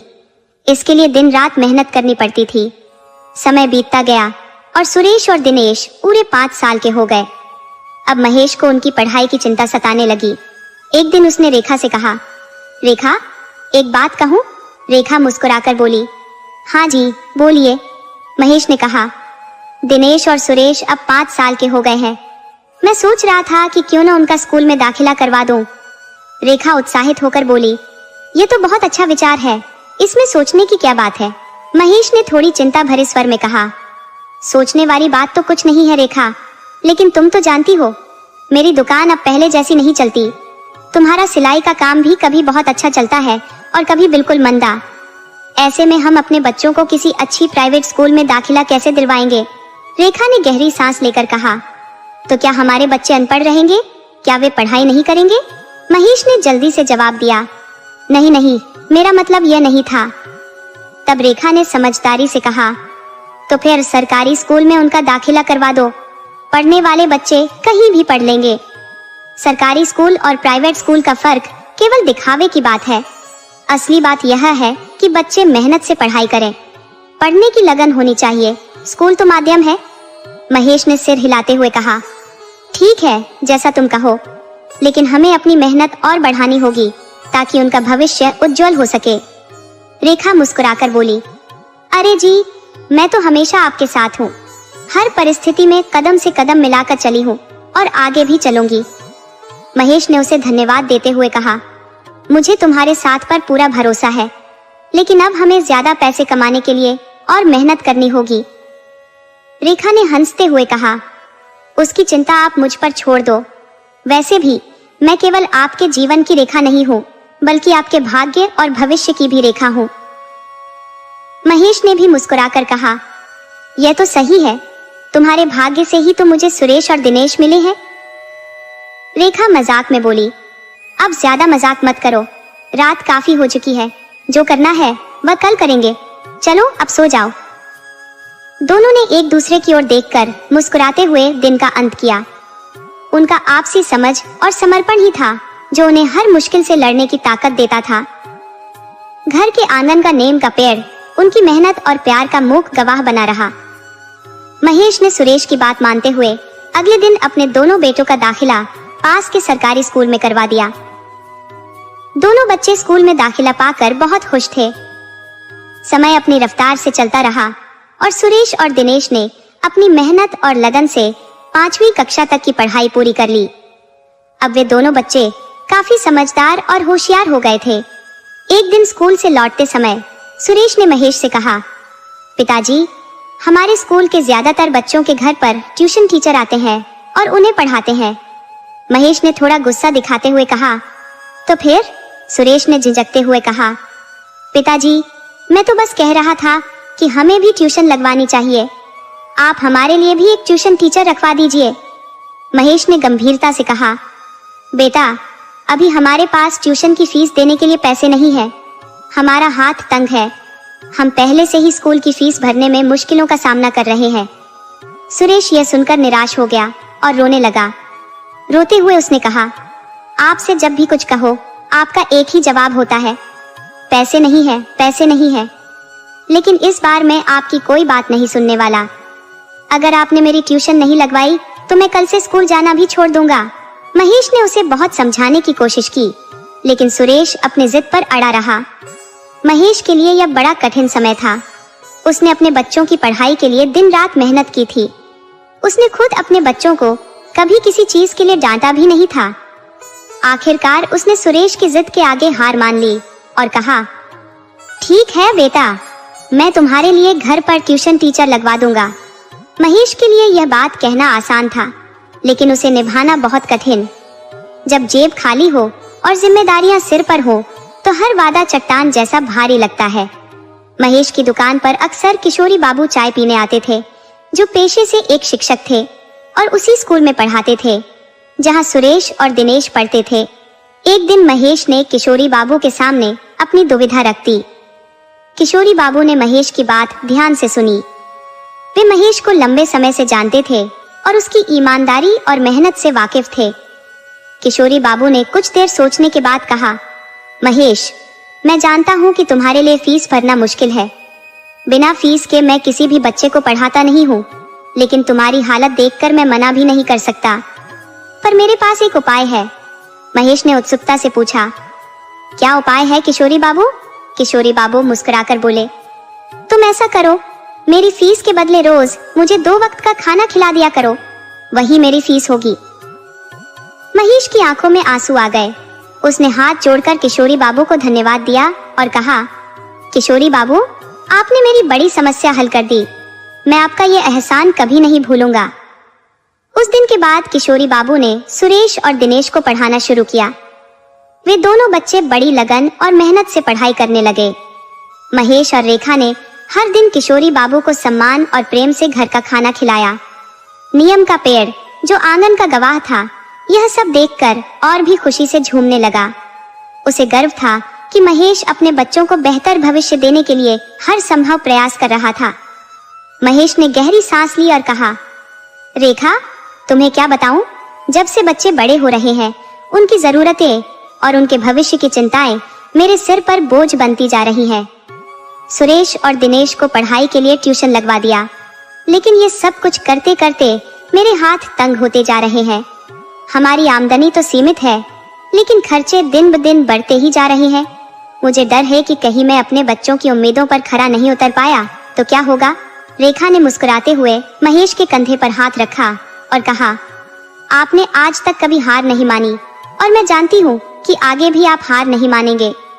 ये द्वार भी बीत जाएगा, बस हमें थोड़ा धैर्य रखना होगा और एक दूसरे का साथ देना होगा। महेश ने कहा, रेखा, तुम्हारी ये बातें मुझे हमेशा हिम्मत देती हैं। सच में, अगर तुम मेरा साथ न देती तो शायद मैं अब तक टूट चुका होता। रेखा ने चाय का आखिरी घूंट लेते हुए कहा, सुनिए जी, आप जितनी मेहनत कर रहे हो उससे ज्यादा कुछ करना मुमकिन नहीं है, और जो मेहनत से हासिल होगा वही हमारे बच्चों के लिए सबसे अच्छा होगा। आपने हमेशा सही किया है और मैं जानती हूँ कि आप आगे भी सही ही करेंगे। बस आप चिंता करना बंद कर दीजिए। हमारी मेहनत और ईमानदारी एक दिन रंग लाएगी। महेश ने हल्की मुस्कान के साथ कहा, तुम्हारे शब्द हमेशा मुझे नई ऊर्जा देते हैं रेखा। सच में, तुम्हारे बिना मैं कुछ नहीं हूँ। रेखा ने हंसते हुए कहा, चलो अब बातें करना बंद करो और सोने की कोशिश करो। सुबह होने से पहले हमें अपनी नींद पूरी कर लेनी चाहिए। नीम का पेड़ भी देखो कितनी ठंडी छांव दे रहा है। हमारी परेशानियां चाहे जितनी बड़ी हो, लेकिन यह पेड़ हमें हर दिन सिखाता है कि धैर्य और सहनशीलता से सब कुछ सहा जा सकता है। महेश ने सिर हिलाया और कहा, तुम सही कहती हो रेखा। इस नीम के पेड़ ने हमारी हर मुश्किल घड़ी देखी है और हर खुशी में हमारे साथ झूमा है। सच में यह हमारे जीवन का हिस्सा बन चुका है। दोनों नीम के पेड़ की छांव में बैठकर कुछ देर और बातें करते रहे। जीवन की कठिनाइयों के बीच ये छोटे छोटे पल ही उनकी हिम्मत और स्नेह को बढ़ाते थे। रात के शांत माहौल में ठंडी हवा के साथ उनकी चाय और उनकी बातें धीरे धीरे सारी चिंताओं को बहाकर ले गईं। महेश ने रेखा की बातों को ध्यान से सुना और कुछ देर तक सोच में पड़ गया। फिर उसने कहा, रेखा, तुम्हारा आइडिया सच में अच्छा है, लेकिन मुझे तुम्हारी सेहत और मेहनत की चिंता है। टिफिन सिस्टम शुरू करने का मतलब होगा कि तुम्हें और भी ज्यादा काम करना पड़ेगा। सुबह सुबह खाना बनाना, उसे पैक करना और फिर इसे समय पर पहुंचाना भी एक बड़ी जिम्मेदारी है। रेखा मुस्कुराते हुए बोली, महेश, मैंने जिंदगी में कभी भी मेहनत से पीछा नहीं छुड़ाया। जब हमारे बच्चों की बात आती है तो मैं कोई भी जिम्मेदारी खुशी खुशी उठाने को तैयार हूँ। और माँ जी भी है, उनकी मदद मिल जाएगी। वैसे भी सुबह का खाना तो हम रोज बनाते ही हैं, बस थोड़ा ज्यादा बना लेंगे। और टिफिन सिस्टम की शुरुआत हम छोटे स्तर से करेंगे। जैसे जैसे लोग हमारे खाने को पसंद करेंगे, वैसे वैसे ये काम बढ़ेगा। क्यों चिंता करते हो? महेश ने उसकी बातों में छुपे आत्मविश्वास को देखा और कहा, तुम्हारे अंदर यह साहस और आत्मविश्वास देखकर मुझे भी हिम्मत मिलती है। लेकिन रेखा, क्या सच में यह काम शुरू करना इतना आसान होगा? हमें लोगों तक पहुंचने का तरीका भी तो सोचना होगा। रेखा ने तुरंत जवाब दिया, इसके लिए भी मैंने सोच लिया है। शुरुआत में हम अपने मोहल्ले और आसपास के दफ्तरों में जाकर लोगों को यह बताएं कि हम घर का बना हुआ स्वादिष्ट और साफ सुथरा खाना टिफिन में देंगे। धीरे धीरे लोग हमें जानने लगेंगे और हमारा काम बढ़ेगा। सबसे पहले हम अपने जानने वालों से शुरू करेंगे। महेश ने सिर हिलाते हुए कहा, तुम्हारी बात में दम है, चलो हम कोशिश करते हैं। लेकिन अगर कहीं यह काम ठीक से न चला तो? रेखा ने हंसते हुए कहा, अगर हमने कोशिश ही नहीं की तो हमें कैसे पता चलेगा कि यह सफल होगा या नहीं? हारने का डर हर किसी को होता है, लेकिन कोशिश करने से ही रास्ता निकलता है। महेश ने उसकी बात मान ली और कहा, ठीक है, कल से हम इसकी तैयारी शुरू कर देते हैं। तुम सही कहती हो, बिना कोशिश किए हार मानना सही नहीं है और मैं भी इस काम में तुम्हारी हर तरह से मदद करूंगा। रेखा ने खुश होकर कहा, यही तो मैं सुनना चाहती थी। देखना, एक दिन हमारा यह छोटा सा आइडिया बड़ा रूप लेगा और हम अपने बच्चों की हर जरूरत को पूरा कर पाएंगे। उस रात दोनों ने अपने टिफिन सिस्टम की रूपरेखा बनाने के लिए देर तक बातें की। रेखा ने बताया कि वह किस तरह खाने को तैयार करेगी और महेश ने सोचा कि वह खाना कैसे पहुंचाएगा। इस तरह उनकी परेशानियों के बीच उम्मीद की एक नई किरण जाग उठी। नीम के पेड़ की छांव में बैठे दोनों ने यह महसूस किया कि जब तक वे एक दूसरे का साथ देंगे, कोई भी चुनौती उन्हें हरा नहीं सकती। रेखा मुस्कुराते हुए बोली, ठीक है, अब बताओ क्या सोच रहे हो? महेश ने गहरी सांस ली और फिर कहा, देखो रेखा, बच्चों की पढ़ाई पूरी हो गई और उनका भविष्य अब उज्जवल है, लेकिन एक सवाल मेरे मन में बार बार घूमता रहता है। मैंने बहुत मेहनत की है, हमने मिलकर बहुत संघर्ष किया है, लेकिन क्या हम अपने बच्चों के लिए वो सब कुछ कर पाएंगे जो उन्हें सबसे अच्छा जीवन देने के लिए चाहिए? रेखा ने उसकी ओर देखा और थोड़ी देर चुप रही। फिर उसने शांत स्वर में कहा, महेश, तुम हमेशा सोचते हो कि हमें कुछ और करना चाहिए, कुछ और पाना चाहिए, लेकिन क्या तुमने कभी यह सोचा है कि हम दोनों ने मिलकर जितना कुछ किया वो कोई और नहीं कर सकता था? तुम्हें चिंता करने की जरूरत नहीं है। हम अपने बच्चों के लिए जो भी कर सकते थे हमने किया। अब उनका वक्त है, हमें उन्हें अपने पैरों पर खड़ा होने देना होगा, अपने सपने खुद साकार करने देना होगा। महेश ने सिर झुकाकर कहा, तुम सही कह रही हो रेखा, मैं तो सिर्फ ये सोचता हूँ कि कहीं हम उनके लिए पर्याप्त नहीं कर पा रहे हैं। रेखा ने हाथ रखते हुए कहा, हमने उन्हें अच्छी शिक्षा दी, अच्छे संस्कार दिए और सबसे बड़ी बात, उन्हें कभी यह नहीं महसूस होने दिया कि हम किसी चीज की कमी महसूस कर रहे हैं। यही हमारी सफलता है। महेश ने थोड़ी देर तक रेखा की बातों को सोचा और फिर मुस्कुराते हुए बोला, तुम हमेशा मेरे दिल की बात समझ लेती हो। सच कहूं तो तुम्हारे बिना मैं खुद को अधूरा महसूस करता हूँ। रेखा ने हंसते हुए कहा, तो फिर क्यों चिंता करते हो? तुम हमेशा मेरे साथ हो, मैं तुम्हारे साथ हूँ और हमारे बच्चों के पास शिक्षा, प्यार और समर्थन है। यही सबसे बड़ी बात है। महेश ने रेखा की ओर देखा। उसकी आंखों में एक नया विश्वास और शांति थी।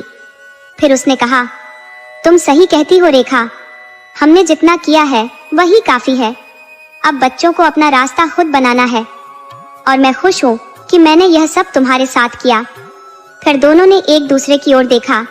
नीम का पेड़ अपनी छांव में मुस्कुराता रहा, जैसे दोनों की मेहनत और प्यार की सफलता को देखकर उसे भी गर्व हो रहा हो। उनके जीवन की यात्रा अभी भी चल रही थी, लेकिन अब उन्हें पता था कि अगर वे एक दूसरे के साथ हैं, तो कोई भी मुश्किल उनके रास्ते में नहीं आ सकती। महेश अब भी बच्चों के बारे में सोचता रहता था। उसे लगता था कि दिल्ली में उनका भविष्य क्या होगा। क्या वे वहां अपनी जड़ें बनाएंगे या फिर एक दिन भूलकर लौटेंगे नहीं? उसकी चिंता बढ़ रही थी, लेकिन रेखा हमेशा की तरह शांत रहती थी। एक दिन महेश ने रेखा से कहा, रेखा, तुम ठीक कहती हो कि बच्चों को अपने पंख फैलाने का मौका देना चाहिए, लेकिन मेरा दिल नहीं मानता। मुझे लगता है दिल्ली जैसे शहर में वे हमारी परवरिश को भूल सकते हैं, हमें अकेला छोड़ सकते हैं। रेखा ने उसकी ओर देखा और फिर समझाते हुए कहा, महेश, ये उनका वक्त है। वे बड़े हो गए हैं, उन्हें अपना रास्ता खुद चुनने दो। और अगर वे हमें भूलने का सोचें भी तो क्या फर्क पड़ेगा? हमने उन्हें जो संस्कार दिए हैं वो हमेशा उनके साथ रहेंगे।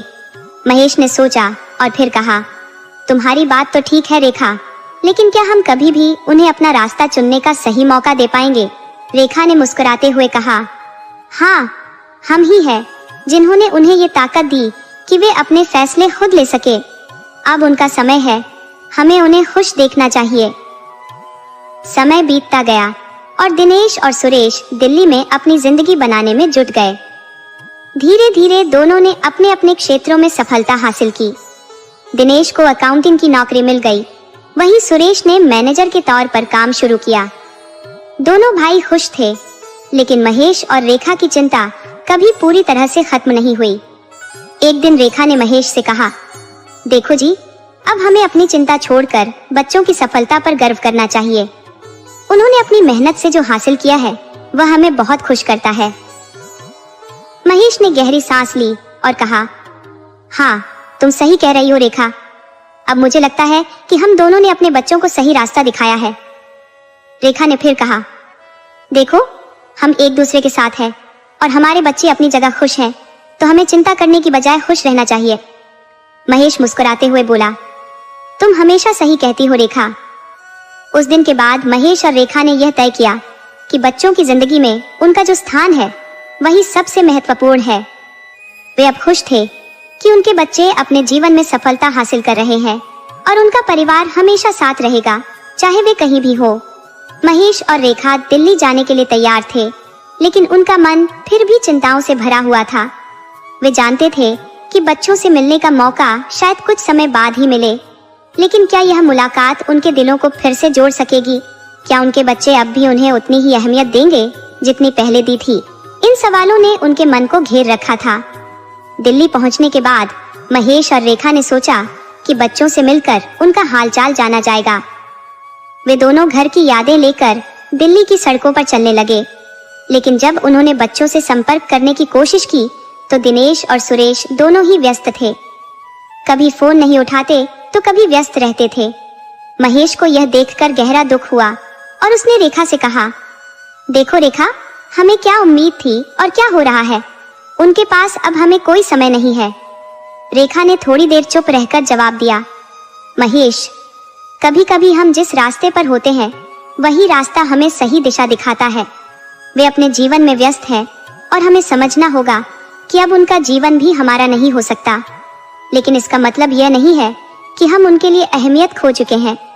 महेश कुछ देर के लिए चुप रहा, फिर बोला, तुम ठीक कह रही हो रेखा, लेकिन जब बच्चे छोटे होते थे तो हमें उनका पूरा ध्यान रखना पड़ता था।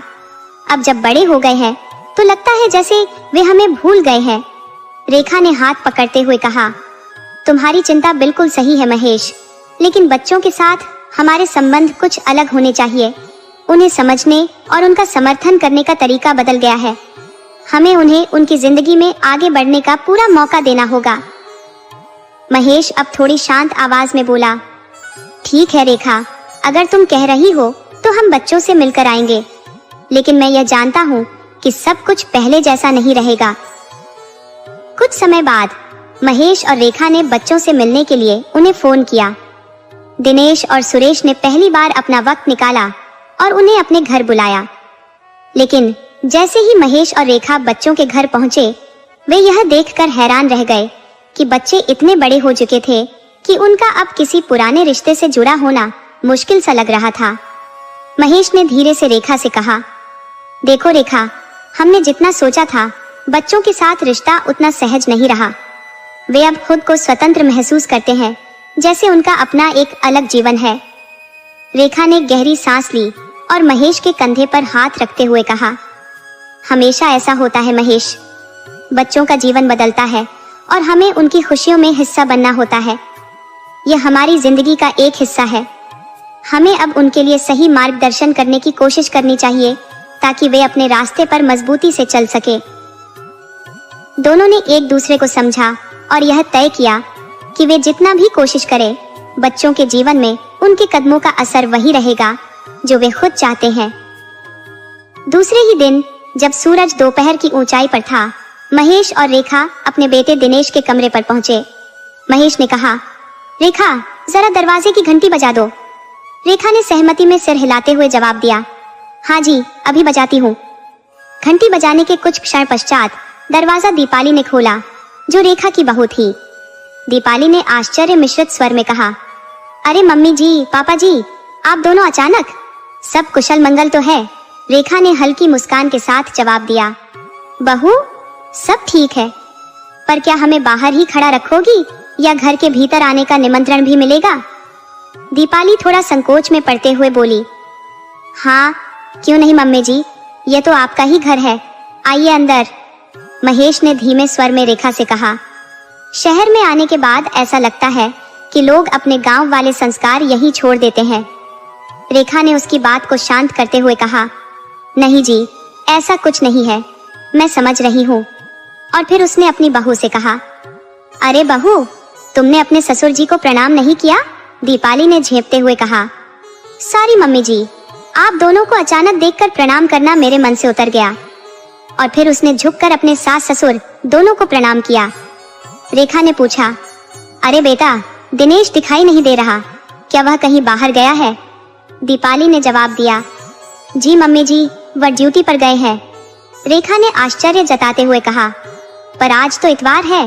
दीपाली ने मुस्कुराते हुए कहा, जी मम्मी जी, आज उनकी एक्स्ट्रा ड्यूटी है।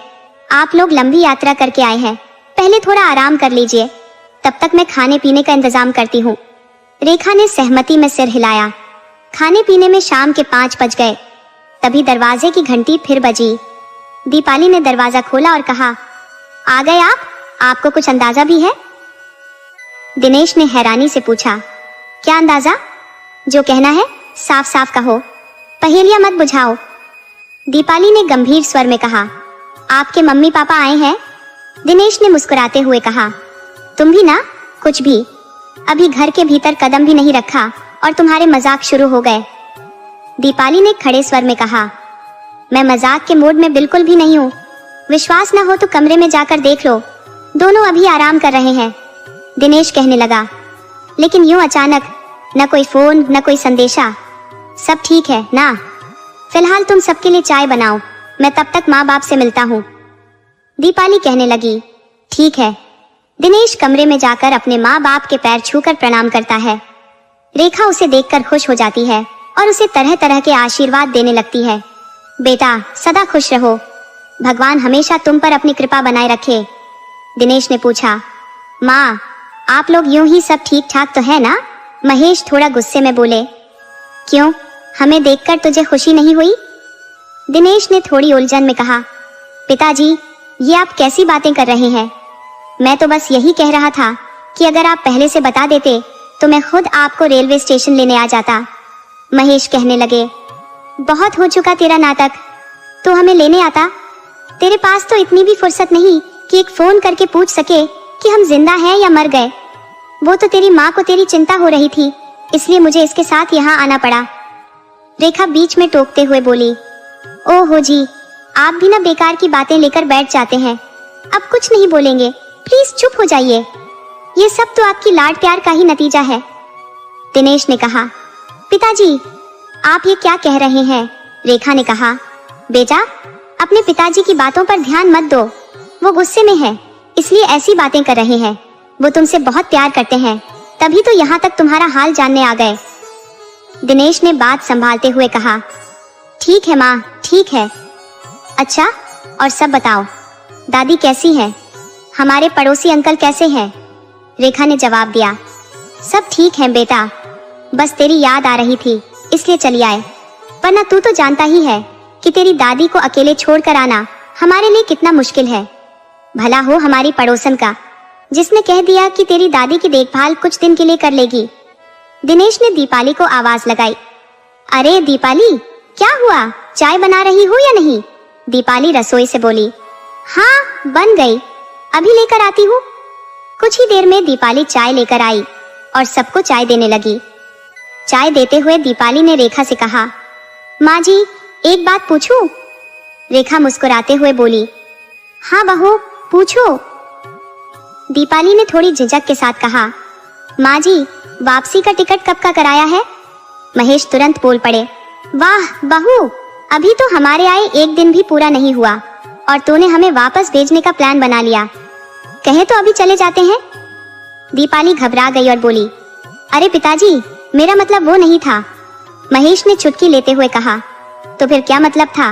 रेखा बीच में बोल पड़ी, पता नहीं, आप बेकार की बातें क्यों लेकर बैठ जाते हैं, अब जाने भी दो ना, पूछ लिया तो क्या हो गया? महेश ने गहरी सांस लेते हुए कहा, तुम नहीं समझोगी रेखा। रेखा ने बात टालते हुए कहा, मुझे समझना भी नहीं है। फिर रेखा ने दीपाली की ओर देखकर कहा, बहू हम अभी यहाँ कुछ दिन और रहेंगे, इसलिए हमने वापसी का टिकट नहीं कराया। दीपाली कुछ नहीं बोली और चुपचाप रसोई में खाना बनाने चली गई।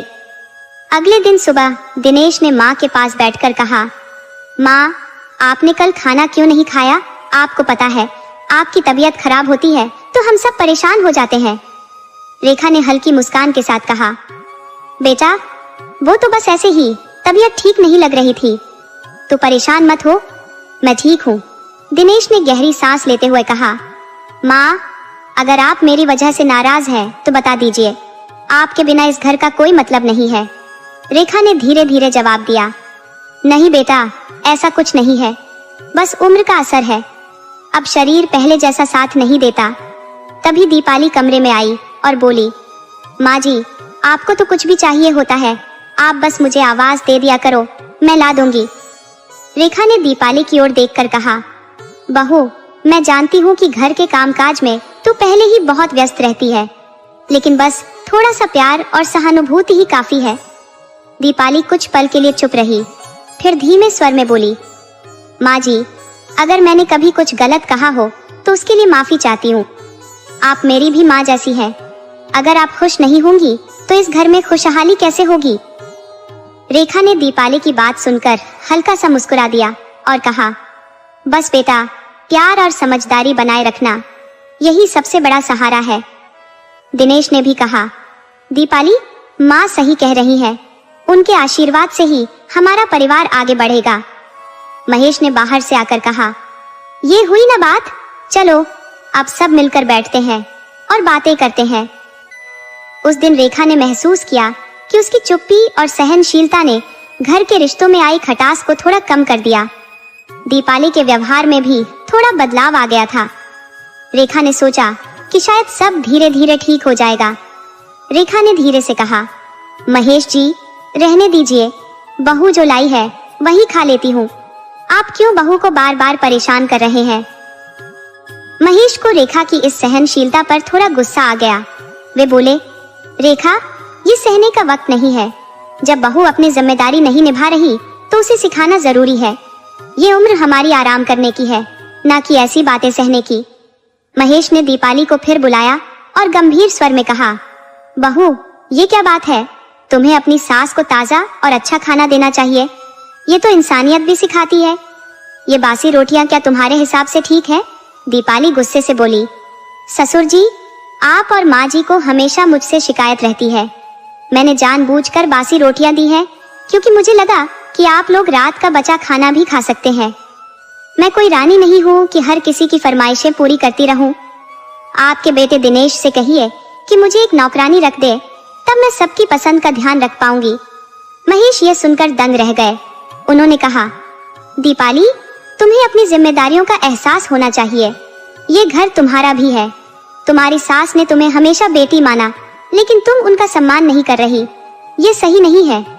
रेखा ने बीच में टोकते हुए कहा, महेश जी, रहने दीजिए, मैं कुछ भी खा लूंगी। बहू के भी काम है, शायद थक जाती हो। आप इससे ज्यादा कुछ मत कहिए। महेश ने रेखा की ओर देखा और कहा, तुम्हारी यही सहनशीलता हमें कमजोर बना रही है। दीपाली को अपनी गलती समझनी चाहिए। इस पूरे घटनाक्रम से रेखा भीतर ही भीतर टूट गई। वह सोचने लगी कि आज के समय में रिश्तों में यह कड़वाहट क्यों आ गई है। महेश और रेखा ने अपने बेटों और बहू के लिए बहुत कुछ किया था, लेकिन अब उनके हिस्से में केवल ताने और उपेक्षा बची थी। रेखा ने महेश से कहा, हम गांव लौट चलें। यहाँ अब मन नहीं लगता। अपने पुराने दिनों में ही सुकून था। कम से कम वहाँ ये ताने तो नहीं सुनने पड़ते थे। महेश ने रेखा की आंखों में झांक कर देखा। वे समझ गए कि रेखा अंदर से कितनी आहत है। उन्होंने धीरे से कहा, ठीक है रेखा, हम जल्द ही गांव लौटेंगे। यहाँ अब हम बेगाने हो गए हैं। रेखा ने एक गहरी सांस ली और अपनी आंखों से छलकने वाले आंसुओं को रोकने की कोशिश की। दीपाली ने शायद यह सब देखा, लेकिन वह चुपचाप वहां से चली गई। घर में एक अजीब सा सन्नाटा पसर गया था। दिनेश ने जैसे ही अपने कमरे में कदम रखा, उसने देखा कि दीपाली बिस्तर पर लेटी हुई थी और उसका चेहरा गुस्से और नाराजगी से भरा हुआ था। दिनेश ने दरवाजा बंद किया और धीरे से पूछा, दीपाली, क्या हुआ? तुम्हारा मूड इतना खराब क्यों है? दीपाली उठते हुए बोली, क्या हुआ? तुम पूछ रहे हो? जब से तुम्हारे माँ बाप यहाँ आए हैं, मेरी जिंदगी मुश्किल हो गई है। सुबह से लेकर रात तक सिर्फ काम और शिकायतें ही सुनने को मिलती हैं। अब ये सब मुझसे सहा नहीं जाता। दिनेश ने गहरी सांस लेते हुए कहा, दीपाली, ये मेरे माँ बाप है। उन्होंने मुझे पाला पोसा है। क्या तुम्हें इतना भी समझ नहीं आता कि उनका ख्याल रखना हमारी जिम्मेदारी है? दीपाली गुस्से में बोली, जिम्मेदारी? मेरी भी कुछ जिंदगी है। मैं यहाँ नौकरानी नहीं हूँ। तुम्हारे माँ बाप को अगर इतनी ही परेशानी है तो उन्हें गांव वापस भेज दो। यहाँ रहकर बस मेरी जिंदगी बर्बाद कर रहे हैं। दिनेश ने अपनी आवाज को थोड़ी सख्त करते हुए कहा, दीपाली, ऐसी बातें करना बंद करो। मैं तुम्हारी हर बात समझता हूँ, लेकिन मेरे माँ बाप का इस घर में पूरा हक है। अगर तुम्हें यह सब बुरा लग रहा है तो मुझे बताओ, मैं क्या करूँ? दीपाली ने ठंडी आवाज में कहा, करना है तो कुछ ऐसा करो कि तुम्हारे माँ बाप अपना सामान बांध कर खुद ही यहाँ से चले जाएं। मुझे उनके तानों और जरूरतों के लिए अब और वक्त नहीं देना। दिनेश को यह सुनकर बहुत दुख हुआ। उसने कहा, दीपाली, तुम्हारी बातें सुनकर मुझे शर्म आ रही है। मैं सोच भी नहीं सकता था कि तुम इस हद तक स्वार्थी हो सकती हो। अगर तुम मेरे माँ बाप की इज्जत नहीं कर सकती तो यह तुम्हारी कमी है, लेकिन मैं उन्हें कभी इस तरह नहीं छोड़ सकता। दीपाली ने तंज कसते हुए कहा, तो ठीक है, उन्हें अपने सिर पर बिठा कर रखो, लेकिन याद रखना, तुम्हारी ये निष्ठा एक दिन तुम्हारे ही लिए भारी पड़ेगी। दिनेश चुपचाप कमरे से बाहर निकल गया। उसने सोचा कि वह दीपाली से कुछ भी कहना बेकार है। वह सीधे अपने माता पिता के पास गया। दिनेश ने अपनी माँ के पास बैठते हुए कहा, माँ, तुम्हारी तबीयत अब कैसी है? दवाई खा ली ना? रेखा ने हल्की मुस्कान के साथ कहा, हाँ बेटा, तेरे पिताजी दूध और ब्रेड लेकर आए थे, मैंने खा लिया, तू चिंता मत कर। महेश ने दिनेश की तरफ देखते हुए कहा, बेटा, हमें यहाँ और नहीं रहना। हमने यहाँ बहुत दिन बिता लिए। अब गांव वापस जाने का वक्त आ गया है। दिनेश ने गंभीरता से कहा, पिताजी, मैं समझता हूँ कि आपको यहाँ रहना मुश्किल हो रहा है, लेकिन मैं वादा करता हूँ कि सब कुछ ठीक कर दूंगा। बस आप थोड़े दिन और रुक जाइए। महेश ने गहरी सांस लेते हुए कहा, बेटा, सब कुछ ठीक करने में वक्त लगता है, लेकिन कुछ रिश्तों को संभालने के लिए केवल वक्त नहीं बल्कि समझ और दिल की जरूरत होती है। घर का माहौल गंभीर और उदास हो गया। बाहर अंधेरा और घना हो चुका था और अंदर रिश्तों की खामोशी और तनाव अपनी जगह बना चुका था। दिनेश यह सब सुनकर स्तब्ध रह गया। उसे महसूस हुआ कि घर का माहौल इतना बिगड़ चुका है कि हर कोई अपनी बात सही साबित करने में लगा है। उसने एक गहरी सांस ली और कहा, माँ, पिताजी, आप दोनों शांत हो जाइए। मैं दीपाली से बात करता हूँ। अगर मैंने कहीं गलती की है तो मैं खुद उसे समझाऊंगा। महेश गुस्से में बोला, तुझे क्या समझाना है? तेरी पत्नी को तो बस यही चाहिए कि हम यहाँ से चले जाएं। वो चाहती है कि इस घर में सिर्फ उसी का हुक्म चले। रेखा ने धीरे से कहा, महेश चुप हो जाओ, अब और बात बढ़ाने से कुछ नहीं होगा। दिनेश को दीपाली से बात करने दो। दिनेश ने अपने कमरे की ओर रुख किया जहां दीपाली गुस्से में सामान पैक कर रही थी। उसने कमरे में घुसते ही दरवाजा बंद किया और कहा, दीपाली, अब तो मुझे सब कुछ साफ साफ बताओ। इस घर में आखिर ऐसा क्या हुआ है कि तुम इसे छोड़कर जाना चाहती हो? दीपाली ने गुस्से और आंसुओं के साथ कहा, दिनेश, तुम्हें क्या समझाऊं? तुम्हारे माँ बाप मुझसे नौकरानी जैसा व्यवहार करते हैं। हर वक्त कोई न कोई काम, सुबह से रात तक उनकी सेवा करते करते मैं थक जाती हूँ। और जब मैंने बासी रोटियां खाने को दी तो इतना बड़ा हंगामा खड़ा कर दिया। अब मुझसे और नहीं होगा। दिनेश ने ठंडी आवाज में कहा, दीपाली, अगर तुम्हें ऐसा लगता है तो तुमने मुझे पहले क्यों नहीं बताया? मैं बीच का रास्ता निकालने की कोशिश करता, लेकिन घर छोड़ने की बात करना कोई हल नहीं है। दीपाली ने कहा, तुम्हारे माँ बाप को समझाने का कोई फायदा नहीं। उन्हें तो बस मेरे हर काम में कमी निकालनी है। मैं अब और नहीं सह सकती। दिनेश ने गहरी सांस लेते हुए कहा, दीपाली, देखो, माँ बाप की उम्र हो चुकी है।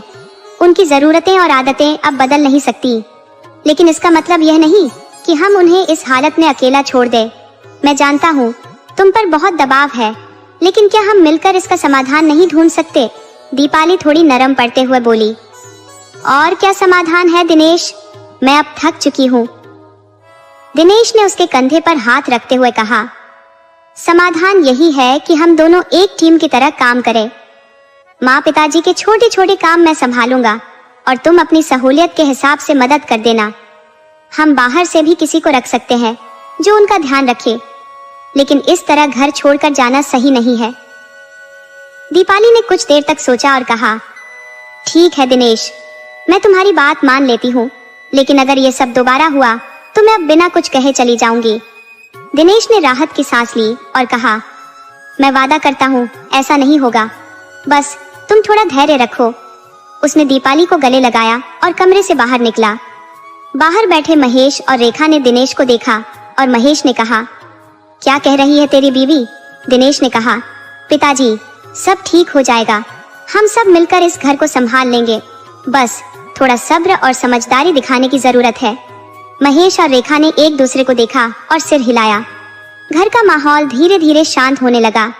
महेश ने रेखा के कंधे पर हाथ रखते हुए कहा, रेखा, अब सब कुछ खत्म हो चुका है। उन नालायक बेटों के लिए क्यों अपनी सेहत खराब कर रही हो? वे तो हमें छोड़कर अपने अपने जीवन में मस्त है। अब तुम्हें भी इस सच्चाई को स्वीकार करना होगा। रेखा ने अपनी आंसुओं से भरी आंखें महेश की ओर उठाई और धीरे से कहा, महेश, माँ का दिल है, चाहकर भी अपने बच्चों से अलग कैसे हो जाऊं? आखिर मैंने उन्हें अपनी कोख से जन्म दिया है। उनकी हर मुस्कान और हर आंसू से मैं जुड़ी हुई हूँ। महेश ने गहरी सांस लेते हुए कहा, हाँ रेखा, मैं समझता हूँ, लेकिन एक बात समझ लो, बच्चों को समझाने और सही राह पर लाने की हमारी कोशिशें अब नाकाम हो चुकी है। उन्होंने हमारे प्यार और त्याग की कदर नहीं की, तो अब हमें उनके लिए और कुर्बानियां देने की जरूरत नहीं। रेखा चुपचाप ट्रेन की खिड़की से बाहर देखते हुए बोली, शायद तुम सही कह रहे हो, लेकिन एक माँ अपने बच्चों से कैसे नाता तोड़ सकती है? मेरा दिल हर पल उनकी चिंता में लगा रहेगा। महेश ने गुस्से को दबाते हुए कहा, तुम्हारा यही दिल हमें इस हालत में ले आया है रेखा।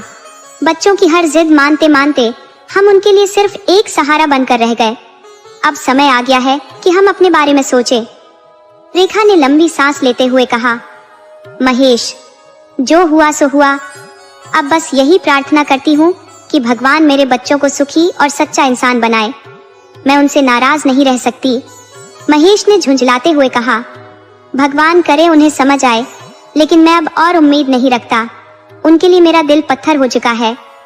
रेखा ने महेश की ओर देखा और कहा, तुम चाहे जो कहो, लेकिन एक माँ का दिल कभी पत्थर नहीं बन सकता। मुझे तो बस यही संतोष है कि हमने अपने कर्तव्य पूरे किए। अब उनके कर्म उनकी जिंदगी तय करेंगे। ट्रेन अपनी तेज रफ्तार में चल रही थी। रेखा और महेश चुपचाप अपने विचारों में खोए हुए थे। एक ओर रेखा के दिल में अपने बच्चों के लिए प्यार और दुआ थी, तो दूसरी ओर महेश का दिल टूट चुका था और उसने अपने बच्चों से सारे संबंध खत्म करने का निर्णय ले लिया था। गांव पहुंचते पहुंचते दोनों की हालत थकावट और उदासी से चूर हो चुकी थी। स्टेशन पर उतरते ही महेश ने रेखा से कहा, चलो रेखा, अब अपने पुराने घर लौटकर नई जिंदगी की शुरुआत करते हैं। रेखा ने सिर हिलाया और महेश के साथ गांव की पगडंडियों पर चल पड़ी। उनके कदम भारी थे, लेकिन दिलों में कहीं न कहीं एक छोटी सी उम्मीद थी कि शायद आने वाला वक्त उन्हें थोड़ी राहत दे। महेश और रेखा अपने गांव में रह रहे थे। समय धीरे धीरे बीत रहा था और महेश ने अपने बेटों से पूरी तरह दूरी बना ली थी। रेखा ने भी महेश की बात मान ली थी और उनसे संपर्क नहीं किया था, लेकिन एक माँ के दिल से बच्चों की चिंता कभी जाती नहीं। वह रोज भगवान से अपने बेटों की सलामती की दुआ करती रहती थी। फिर आया वह वक्त जब पूरी दुनिया एक नई चुनौती से जूझने लगी। कोरोना वायरस ने सबकी जिंदगियों को हिलाकर रख दिया। भारत में लॉकडाउन लग चुका था और लोग अपने अपने घरों में बंद हो गए। दिल्ली जैसे बड़े शहर में रहने वाले लाखों लोगों के सामने रोजी रोटी का संकट खड़ा हो गया था। दिनेश और सुरेश भी उन लोगों में शामिल थे जिनकी जिंदगी लॉकडाउन के चलते बुरी तरह प्रभावित हुई। दिनेश की नौकरी चली गई थी और सुरेश को अपनी तनख्वाह का सिर्फ एक छोटा हिस्सा ही मिल पा रहा था। दोनों भाइयों के लिए दिल्ली में गुजारा करना नामुमकिन सा हो गया था। किराए का मकान, राशन और बाकी जरूरतों ने उन्हें आर्थिक तंगी की ऐसी स्थिति में डाल दिया जिसे संभाल पाना उनके लिए मुश्किल हो रहा था। दिनेश ने सुरेश से कहा, भाई अब यहाँ और नहीं रह सकते। जो भी जमा पूंजी थी सब खत्म हो चुकी है। अब हमें घर लौटना होगा। सुरेश ने निराशा से कहा, लेकिन घर कैसे जाएंगे? ट्रेनें बंद है, बसें बंद है और हमारे पास इतना पैसा भी नहीं है कि टैक्सी ले सके। दिनेश ने गहरी सांस लेते हुए कहा, भले ही पैदल ही क्यों ना जाना पड़े, हमें माँ बाबूजी के पास लौटना होगा। उन्हें भले ही हमसे नाराजगी हो, लेकिन कम से कम वहाँ हमें छत और खाना तो मिलेगा। दोनों भाइयों ने अपने बैग पैक किए और दिल्ली की सड़कों पर पैदल ही अपने गांव की ओर निकल पड़े। उनके साथ सैकड़ों लोग थे जो अपनी अपनी मजबूरियों के चलते घर लौट रहे थे। गर्मी की तपती धूप में खाली पेट और थके हुए कदमों के साथ दिनेश और सुरेश गांव की ओर बढ़ते रहे। रास्ते में कई बार उन्होंने सोचा कि क्या उनके माँ बाप उन्हें माफ करेंगे, क्या वे उनके घर लौटने को स्वीकार करेंगे। इधर गांव में रेखा को अपने बेटों की चिंता सता रही थी। उसने महेश से कहा, सुनिए, पता नहीं हमारे बेटे किस हालत में होंगे। दिल्ली जैसे बड़े शहर में रहना कितना मुश्किल होगा। महेश ने गुस्से में कहा, रेखा, मैंने पहले ही कह दिया था, उन नालायक लड़कों की फिक्र मत करो। उन्होंने हमें हमारी हालत पर छोड़ दिया, अब हम भी उन्हें उनके हाल पर छोड़ देंगे। रेखा ने आंसू भरी आंखों से कहा, महेश, हम माँ बाप हैं, उनका भटक जाना हमारी असफलता है। अगर वे लौट कर आए तो क्या आप उन्हें घर में घुसने नहीं देंगे? महेश चुप हो गया। वह जानता था कि उसके दिल में भी अपने बच्चों के लिए प्यार था, लेकिन उसकी नाराजगी ने उस प्यार को दबा दिया था। कुछ दिन बाद रेखा और महेश अपने आंगन में बैठे थे। तभी दूर से दो थके हारे मैले कुचैले से लोग गांव की ओर आते दिखे। रेखा की आंखें उन चेहरों को पहचानने में एक पल भी नहीं लगी। वह रोते हुए उठी और चीख कर बोली, महेश, देखो, दिनेश और सुरेश लौट आए। महेश ने दूर तक देखा। उसके चेहरे पर पहले तो गुस्सा आया, लेकिन फिर उसकी आंखें भी नम हो गई। उसने खुद को संभालते हुए कहा, रेखा, जाओ, उन्हें पानी दो। शायद अब उन्हें समझ आ गई होगी कि माँ बाप का महत्व क्या होता है। दिनेश और सुरेश घर के पास आकर गिर पड़े।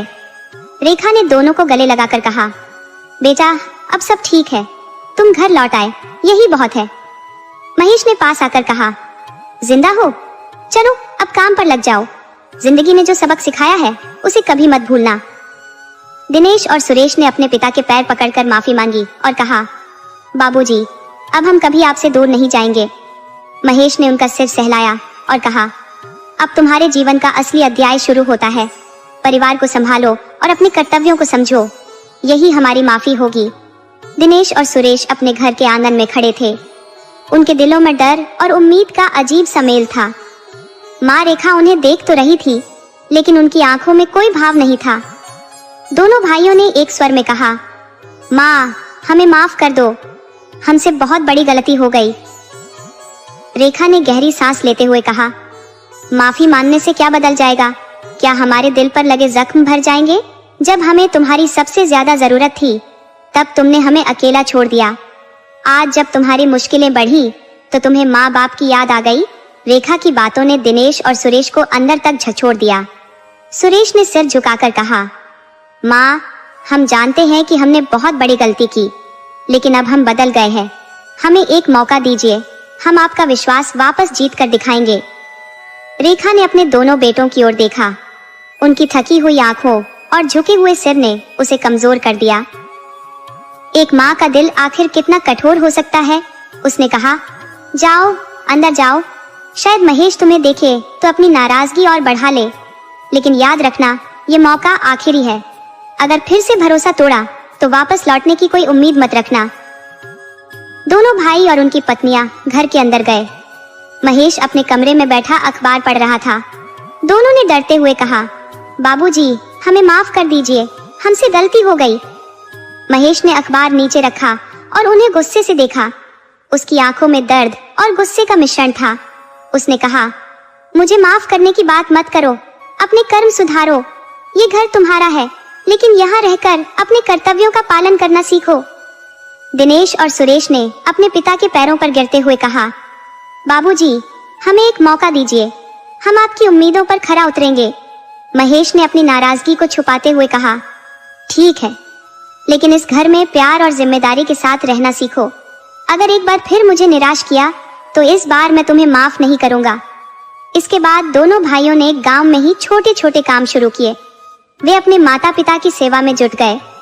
रेखा के चेहरे पर खुशी लौट आई थी और महेश भी अब थोड़ा सहज हो गया था। लॉकडाउन ने उन्हें जीवन का सबसे बड़ा सबक सिखा दिया था। परिवार से बड़ा कोई धन नहीं और माँ बाप से बड़ा कोई गुरु नहीं। दिनेश और सुरेश दोनों ने अपने पिता महेश के पैरों को पकड़ लिया और जोर जोर से रोने लगे। सुरेश ने सिसकते हुए कहा, पिताजी, हमसे बहुत बड़ी गलती हुई है, हमें माफ कर दीजिए। हमने आपके प्यार और त्याग की कीमत नहीं समझी। अब हम आपके बिना एक पल भी नहीं रह सकते। महेश का पत्थर दिल आखिरकार पिघल गया। उसने अपने दोनों बेटों को उठाकर गले लगा लिया। उसकी आंखों में भी आंसू थे, लेकिन उसने उन्हें छिपाते हुए कहा, बस करो बच्चों, अब और मत रो। जो हुआ उसे भुला दो, जिंदगी में आगे बढ़ने की कोशिश करो। बहुएं, जो थोड़ी दूर खड़ी थी, ये दृश्य देखकर खुद को रोक नहीं सकी। वे भी आगे आई और महेश के पैर पकड़कर रोने लगी। दीपावली ने कहा, पिताजी, सब मेरी ही गलती थी। मैंने ही आपको और माँ को तकलीफ दी। मुझे अपनी बेटी समझकर माफ कर दीजिए। महेश ने गहरी सांस लेते हुए कहा, बेटा, गलती इंसान से ही होती है, लेकिन उसे सुधारने की कोशिश करना सबसे बड़ी बात है। तुमने जो किया उसे भूल जाओ। अब से इस घर में केवल प्यार और सम्मान रहेगा। रेखा, जो दरवाजे पर खड़ी यह सब देख रही थी, उसकी आंखों से आंसू छलक पड़े। उसने धीरे धीरे कदम बढ़ाए और कहा, महेश, अब तो माफ कर दिया ना, अब इन सबको गले लगा लो। आखिरकार ये हमारे ही बच्चे हैं। महेश ने अपनी पत्नी की ओर देखा और मुस्कुराते हुए कहा, हाँ रेखा, मैंने इन्हें माफ कर दिया। आखिरकार ये हमारे बच्चे हैं। माँ बाप का दिल बच्चों के बिना अधूरा होता है। रेखा ने आगे बढ़कर अपने बेटों और बहुओं को गले लगा लिया। घर का आंगन, जो बरसों से मायूसी और दूरियों का गवाह था, आज फिर से खुशियों और मिलन का साक्षी बन गया। महेश ने सबको बैठने के लिए कहा और बोला, अब से यह घर एक बार फिर वही घर बनेगा जहाँ प्यार और अपनापन होगा। लेकिन एक वादा करो, कभी भी एक दूसरे से दूर मत जाना। परिवार का मतलब ही साथ रहना है। सभी ने सिर झुकाकर महेश के शब्दों को स्वीकार किया। घर में खुशियों की चहक लौट आई थी। रेखा ने अपने भगवान का धन्यवाद किया और सोचा, शायद यही मेरी तपस्या का फल है। उस दिन से परिवार ने अपने पुराने गिले शिकवे भुलाकर एक नई शुरुआत की।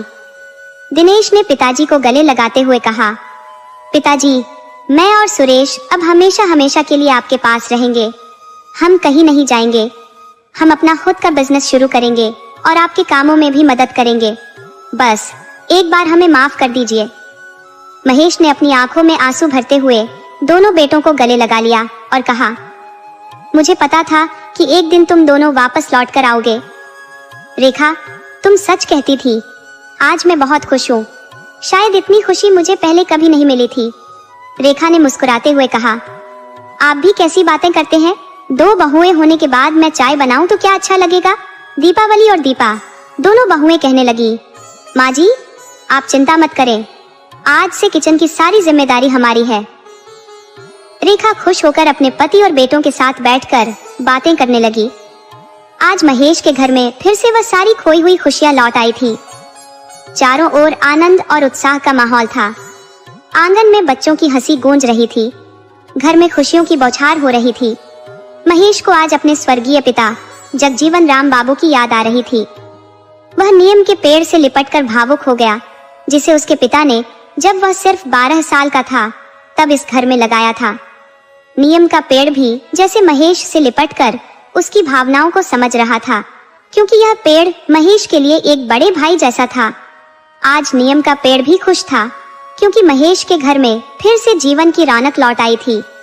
खोई हुई खुशियां वापस आ गई थी और पूरे घर में हंसी खुशी का माहौल था।